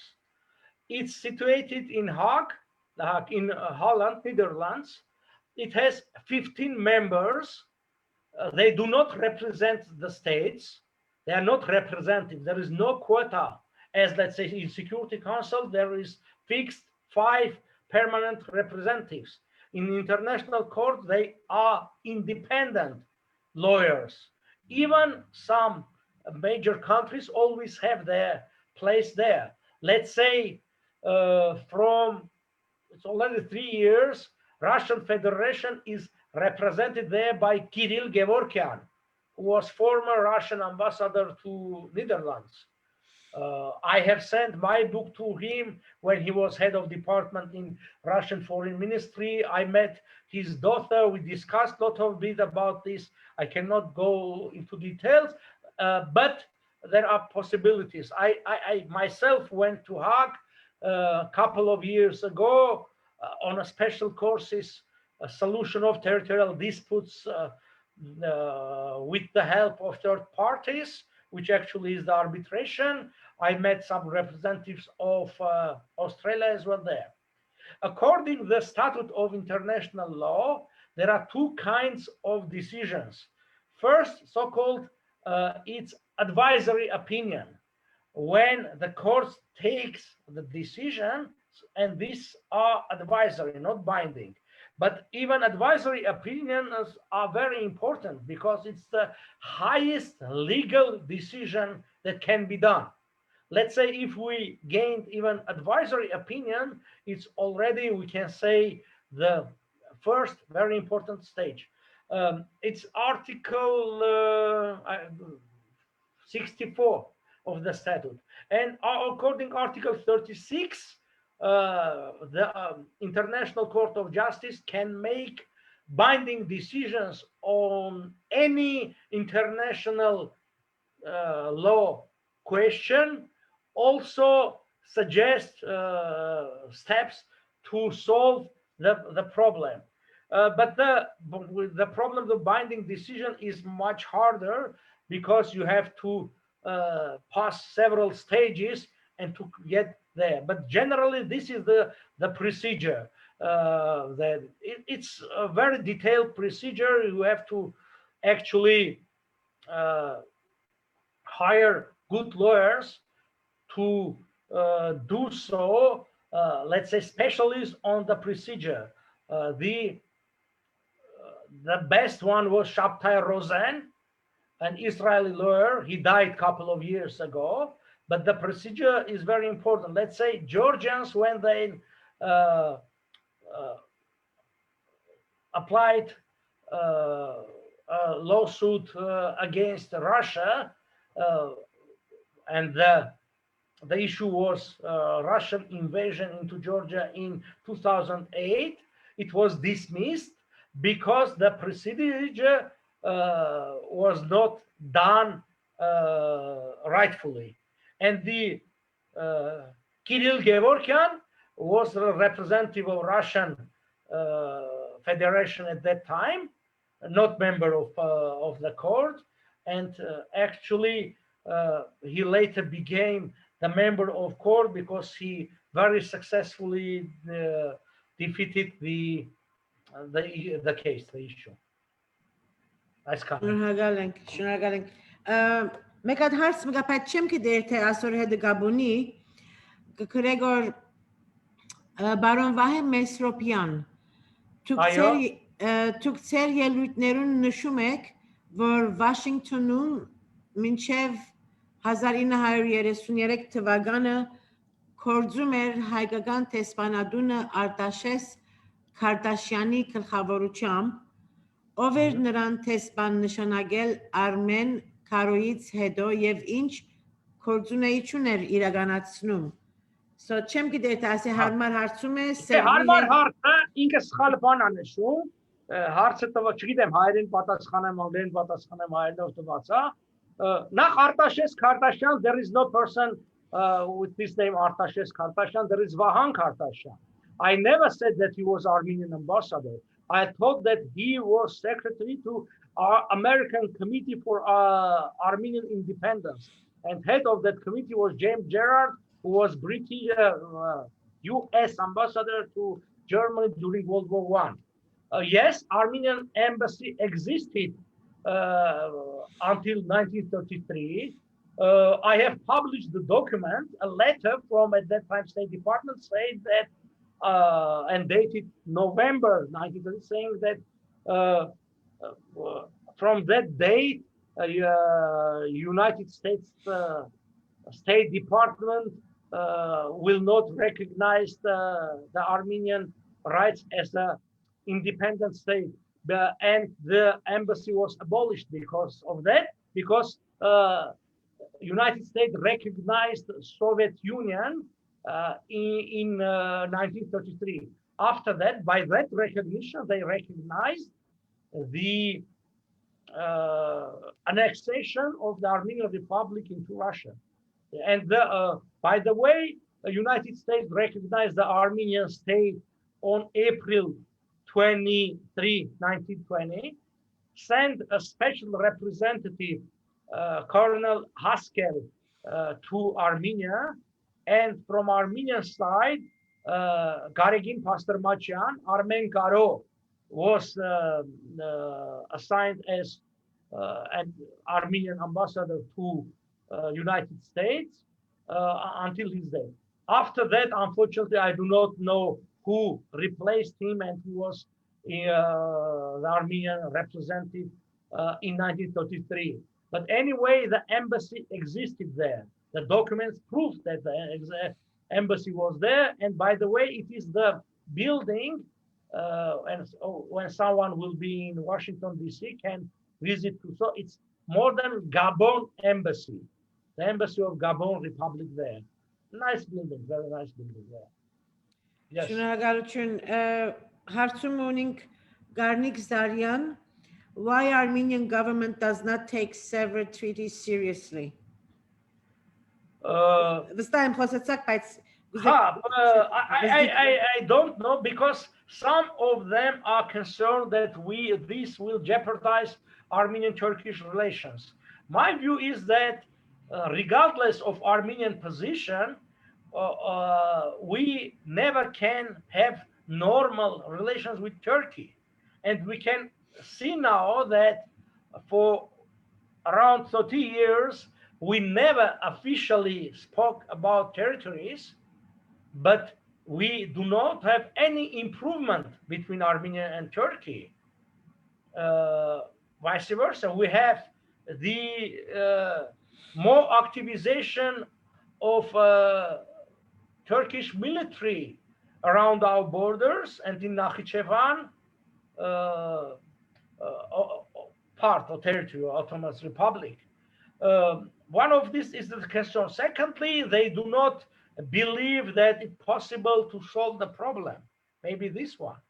My view is that we have to be prepared, as I told, from legal point of view, from propaganda, from making aware of the people of our rights, as we did with Armenian genocide. We have to do with our claims, our rights. By the way, when you read the Armenian newspapers, until 1965, Armenians were speaking about territories. No one was speaking actually about recognition of genocide. The same Vahan Kartasyan was that. Even when in 1946 there were some meetings in New York, and the occasion was the UN meetings there. Armenians, you can see a lot of photos with Wilsonian map and the famous, I can find maybe, there was a card, this one, you see? Okay, this was done in 1947. The World Armenian Congress, May 4th, 1947, saying these belong to Armenia, these territories. This shows that Armenians based their claims not on recognition of the genocide, but on Wilsonian arbitral award. Even in Armenia in 1961, when was the first manifestations, the main slogan was Horera, Horera. Nobody spoke about Metzierer, recognition of Metzierer. It was Horera, because actually the recognition of genocide is seen by Armenians, and not only by Armenians, by Turks as well, as the first step going to claiming the territories. I am sure that if Turks would be sure that there will be no territorial claims to Turkey, they will be willingly, they will recognizing the genocide. They're afraid of the claims, not of the word of genocide. There's two nice comments I want to read. Greetings from Montreal from Nairi Dolabjian, and thank you for a very informative presentation. Thank you, Nairi, and thank you for watching us from Montreal. We appreciate you. There's another one from Arshavir Gunjian. Ambassador Arap Papian is, as usual, you are very effective in your arguments. Thank you, Arshavir, for your nice comment. Thank you. Thank you. The next, I know, Pavagan Tsezi Hoknetutsink, Ambassador Jan. Mikani had Amanat Espana, Hauramyaka, once within 100 years. Once in a lifetime. Yeah. Okay. So hopefully, mer Ungertirnere սուրճերնին գխմենգոր եւ այլն որ թիմանան քիշատ քիչ մնաց Այո, ուրեմն Շահե Սանենց Gahartsenegor, can China be helpful to us in our quest? If so, how? You see, I met some Chinese diplomats, and it was very interesting, let's say, what I can approach, let's say, in this way by Chinese. They say the Chinese big wall begins from Ararat, which means that they do understand they have problems in China with this Turkic Uyghur people, and they need to have some kind of protection, not just on their border, but far away, and it begins from Armenia. And China actually can be a strategic partner for Armenia. China has invested really big money and will invest in Iran. They signed or pre-signed. It will be finalized within a couple of months. Strategic partnership agreement with Iran. According to that agreement, China will invest over $600 billion in Iran economy within 25 years, and 110 billion will be invested in Iranian railroads, which makes sense if the Iranian railroad will be connected to South Caucasian Railroad and have access to Black Sea. And this is, we see that we can negotiate with China to have to build the railroad over Zangezur, which can be done by $1 billion. For Armenia, it's big money, but for China, 1 billion is not really big money comparing with 600 billion. So we have economic interest, we have geopolitical interest with China, and we have this Chinese inspiration to be more active in the Middle East, especially when they see that the center of this Uyghur movement is based in Istanbul, and they can feel really threat from this part of the world. That's kind of.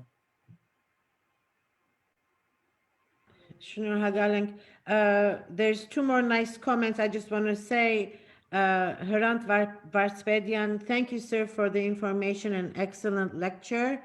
And we have another nice comment from Lilith Kehayan. Thank you very much for the important and interesting information. Thank you very much for taking time to write that. It's very nice. We have one more comment question. It's from Arshavir Gunjan. I hope and will make the necessary effort to support your thesis in a practical way, both through diaspora and Armenia circles. All those following this important, most interesting presentation should become promoters of the concepts presented by Mr. Papian. Unless Armenians manage to have a serious collective plan in a pursuit of the Armenian cause, the continuation of the current actions have at best a cosmetic and emotional value. We need Mr. Papian's continuing availability to guide such an effort, and we all do agree. Go ahead, Mr. Papian. Yeah, I told that I see that now we have to create some kind of center or special think tank. That the first goal of that will be creation of the set of the documents that on which we can base our claims, like this, let's say, and we have thousands and thousands pages. These are very important. It can, I think, it can be done by support of diaspora, even without support of Armenian government. because let's say $100,000 per year spending on this center will be enough money to have done research all over many archives in the world, especially US archives, and to purchase the copies of the documents to analyze and to publish.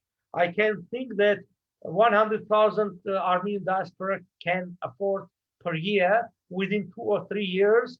And after that, we can pursue to the second stage, publication and legal assessment, all with what we will have at that time at the hand. Thank you. We have one from another one, Shahed Sanens.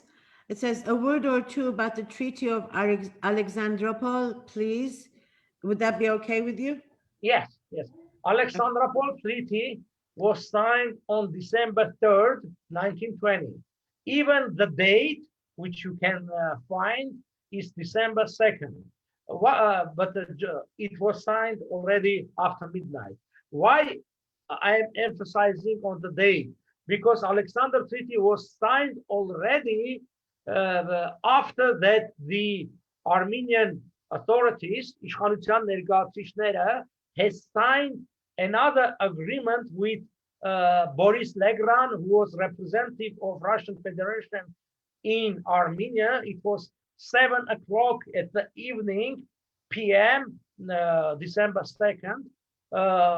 And after that, Armenian delegation in Alexandropol, Khatisyan signed the Alexandropol Treaty, which shows that from Armenian side, the delegation at that time already had no full power to sign any treaty. Secondly, from the other side, Kemalist Turkey yet had no power to sign because they were not recognized power of Turkey.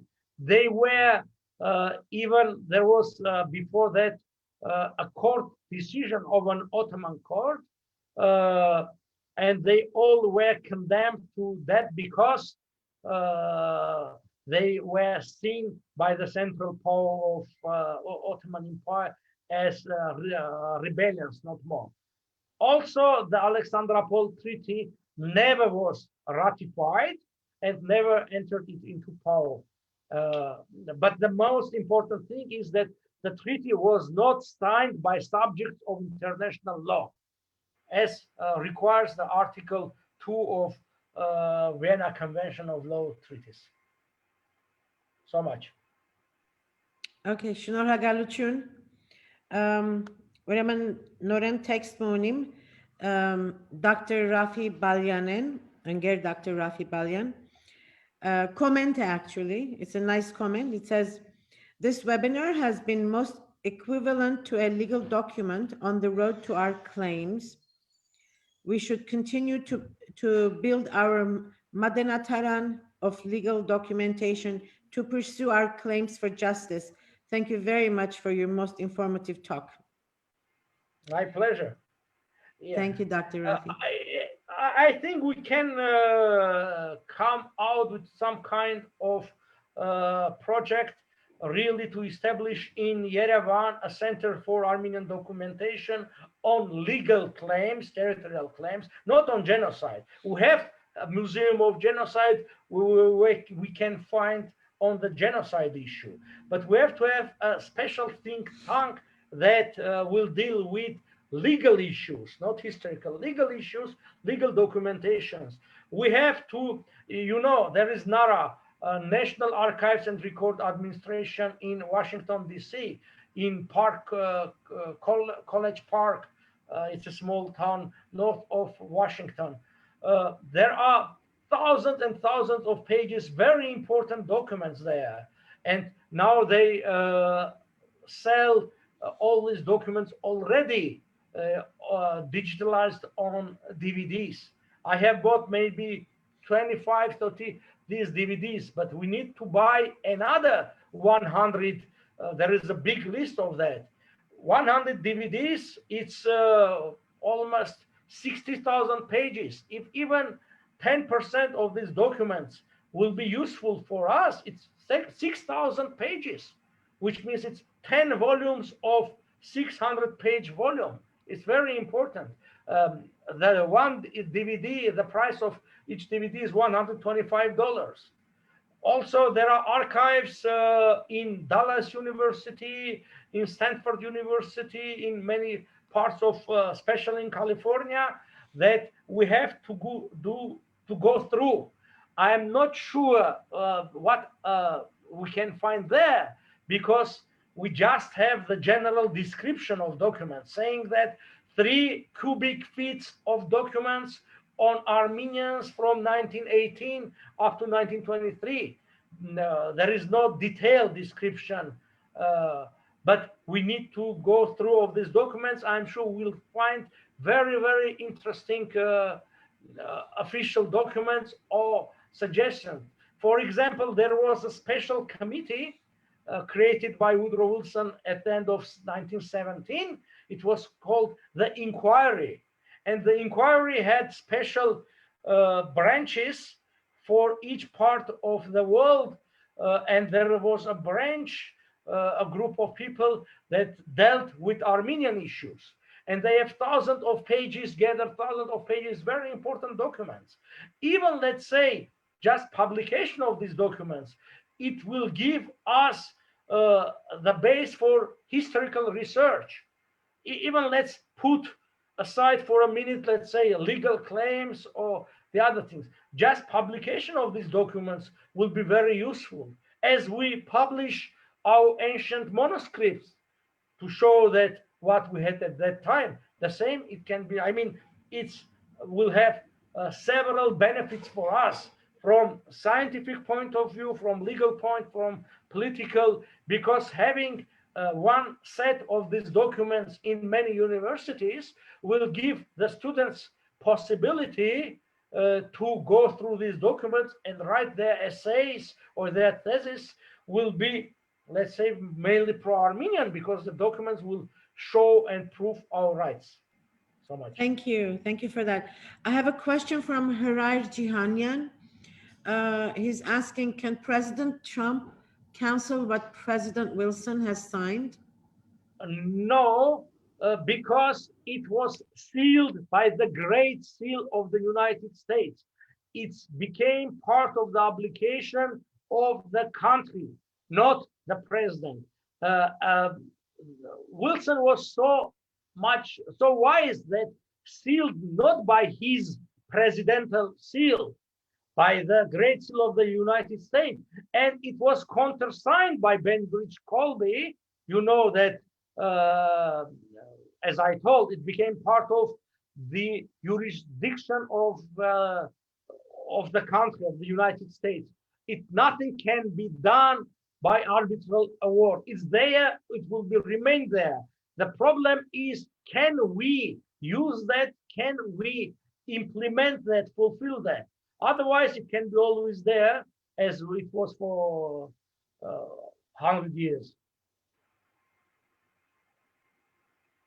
Շնորհակալություն։ Վերջին հարցումը պիտի գարտամ։ Ասի հայերենով է, բայց չեմ գիտե թե հարմար է կամ ոչ, բայց դուք թադախազը գլակ։ Հարություն Սիմոնյան քրած է, արդյոք կան հույսեր, որ Հայաստանի ներկայիս իշխանությունները վերջապես ընդունի 1920 թվականի Հայաստանի անկախ հանրապետության իրավահաջորդությունը շտկելով բոլշևիկյան Ռուսաստանի շահերը սպասարկող նախկին 3 նախագահների Լևոն Տեր-Պետրոսյան, Քոչարյան, Սարգսյանի սխալները։ Այո։ Ես երևի հարցը Հայաստանից կգի հայերեն կպատասխանեմ, դե։ Մեր հարևան երկու երկրները, Վրաստանը եւ Ադրբեջանը, երբ որ 91 թվականին անկախացան, իրենք հատուկ հայտարարությամբ, անկախության մասին հռչակագրով, Declaration on Independence, իրենց հայտարարեցին, որպես իրենց առաջին հանրապետությունների իրավահաջորդը, successor state to that first republic.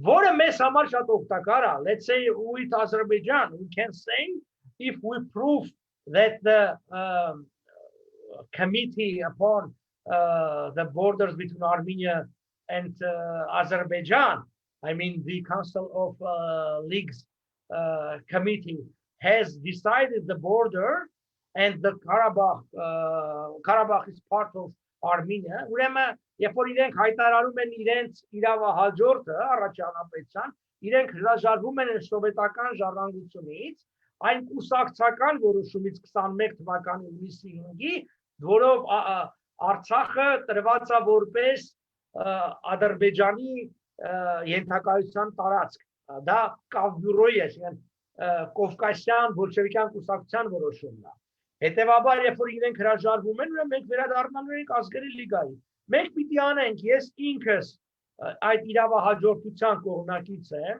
եւ պայքարում եմ դրա համար։ Հիմա շատ եւ շատ մարդիկ կա, որ ավելի են խոսում, որ Հայաստանը պիտի պաշտոնապես իրեն հայտարարի իրավահաջորդը, բայց ես ուզում եմ ասել, որ մեր անկախության հռչակագրի մեջ նախաբանում նշած է այդ իրավահաջորդությունը, պարզապես դա ավելի հստակ եւ մեծ ձևով պիտի ասվի։ Այնտեղ նշված է, շարունակելով 1918 թվականի մայիսի 28-ին ստեղծված հանրապետության ժողովրդավարական սկզբունքները, and so on։ Այսինքն այդտեղ կա նշած, բայց մենք պիտի հստակ նշենք, որովհետև դա ավելի կարևոր է, եւ պիտի ասեմ, որ անգամ չնշելու պարագային, even with no official proclamation of state succession, we are successor of the First Republic, and we cannot be successor of the Second Republic, because succession goes from one subject of international law to another subject of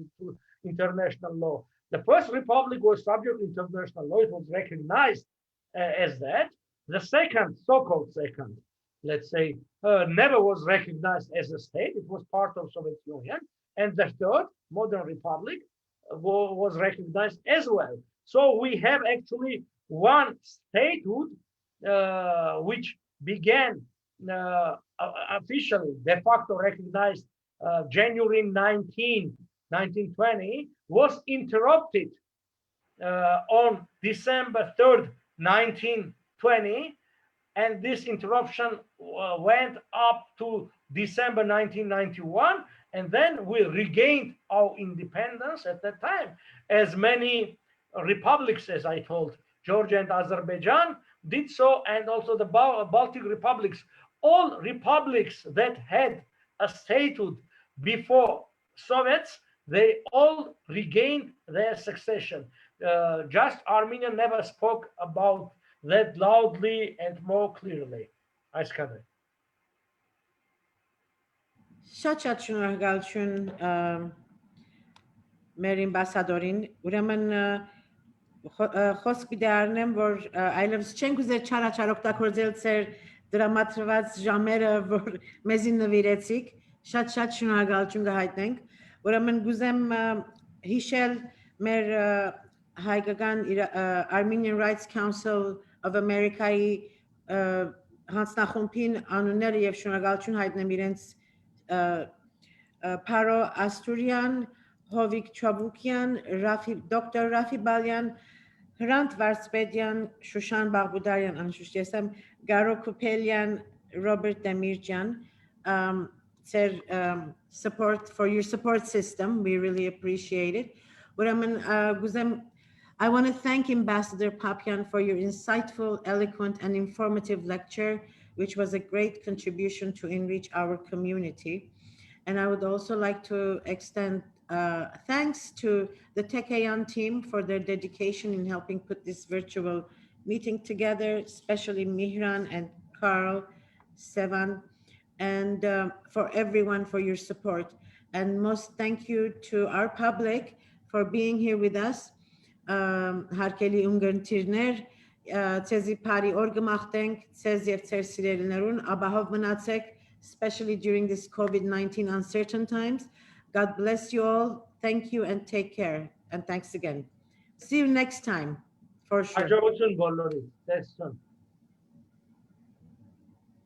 And to those who որուն հարցումները չկրցանք, շատ կներեք, քանի որ շատ երկար բահեցինք մեր ambassadorin.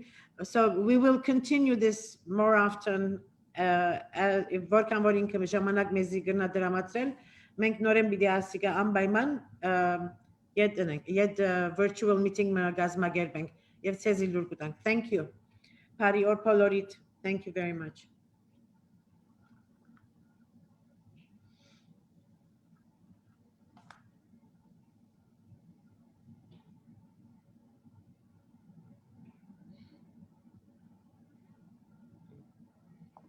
Ambassador Papian միան테 սպասենք երբ որ երթան միան մենք debrief մանենք արակմը Այո Բացելու համար մենք մեզի եթե okay and it says it այո okay yes բայց արդեն անջատած է չէ մյուսները մեզ չեն լսել հիմա չէ գերտան որ արդեն դուրս կամած մեր արքայի թիմը մնա եւ անշուշտ panelistները կմնան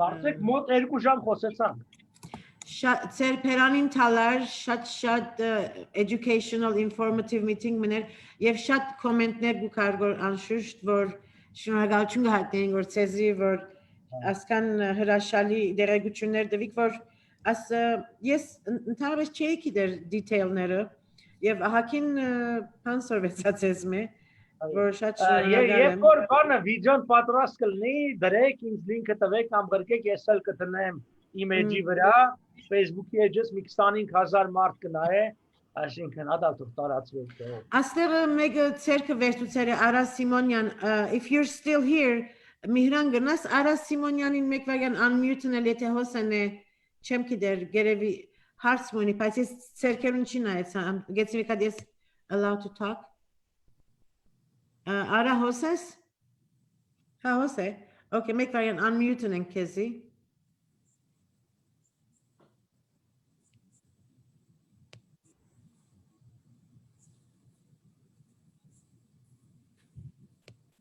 Միհրան տուն պետք է ես կարծեմ գնաս unmute-նել Արա Սիմոնյանին երթալին առաջ I feel very bad որ առաջվինը դեսա բայց մորցա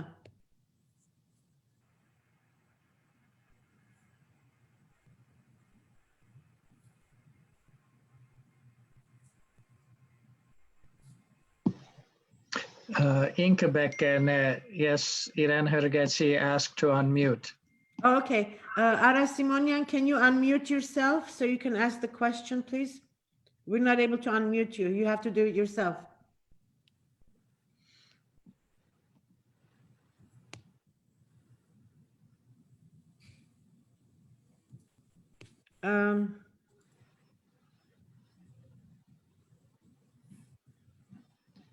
Okay, I'm guessing he's having problems. Mihran, what do you want to do? I don't think Mihran is here. Oh, he left. Okay. All right. So let's just send the rest of the attendees so we can do a little 2-minute debrief. Or you know what? It's okay. Ambassador Papian, քանի որ արդեն ժամանակ կան գմիչև բարբվիլը հյուրերուն ուրիշ արիտով գխոսենք մենք ուրիշ զում դարձանանք November 22-ը arbitral award-ի օրն է we can do a second such kind of lecture in November mid-November we can do close to November 22nd Ինչի արիտներ ըսիք ներողություն ինչի արիտներ arbitral award-ի Wilson-ի arbitral award-ի օրն է November 22-ը ինչպես օգոստոս 10-ին է ասել նոյեմբեր 22-ը դեռնանք այսինքն նոյեմբերի մեջ մեկ հատ ասանք եւս բանենք Perfect շադավոր քաղաքար է Նայ կրնակ դուք ասել որ քանի որ հարցերին չկրծակ պատասխանել թող իրենք ուղարկեն դուք բոլորը հավաքեք այդ բոլոր հարցերին այն անգամ կարճ կխոսեմ այսինքն 10-15 րոպե կրնամ նոյեմբերին ասել ավելի շատ հարցերուն կպատասխանեմ Ես արդեն նոտ էրի գնեմ ես մորցա արքային անդամներն երգողքին շատ ներողություն պիտի խնդրեմ իրենց մե ընկեր Քևոր Գրիգորյան եւ Ռոբերտ Դեմիրճյան իրենք հալ Armenian Rights Council-ի անդամ են եւ շատ dedicated ասկային կորձունյա անդամներ են եւ նորեն շնորհակալություն հայտնում։ Ուրեմն գվեչացնենք նայ մի Հա, դեպի մենք կապի մեջ կմնանք, տեսնենք, ըստ դրա բան գնանք, այսինքն։ Okay. Եղավ Okay. նորեն շատ խորին շնորհակալություններ մեր ամենուս կողմեն, ամբասադոր ջան եւ ցեզի բարի քիշերներ։ Ձեզ բարի օր։ Thank you, շատ մերսի։ Ուրեմն կտեսնվենք, ցտեսություն առաջմս, be safe. Okay. Կսպասեմ, որ ամար դիելը, որ ես քոցեմ ժողովը։ Բայց հյուրերը Ես էլ տեսնեմ, ես ոնց պիտի գոցեմ դուրս գամ այս ամբողջ։ Անվարը լիվ կրված է, լիվը գողեք նգելեք։ Այո, քիչ մուրիշ այմա գտնեմ այս այդ էջը։ Ահա, եղավ հեսա։ Հելա, հաջողություն։ Հաջողություն, bye bye. Goodbye. Ցտեսություն ամենը։ Bye bye. Thank you so much for all your help and assistance. Appreciate it. Stay safe. You too. Take care. Okay, hadi bye bye. Ցտեսություն։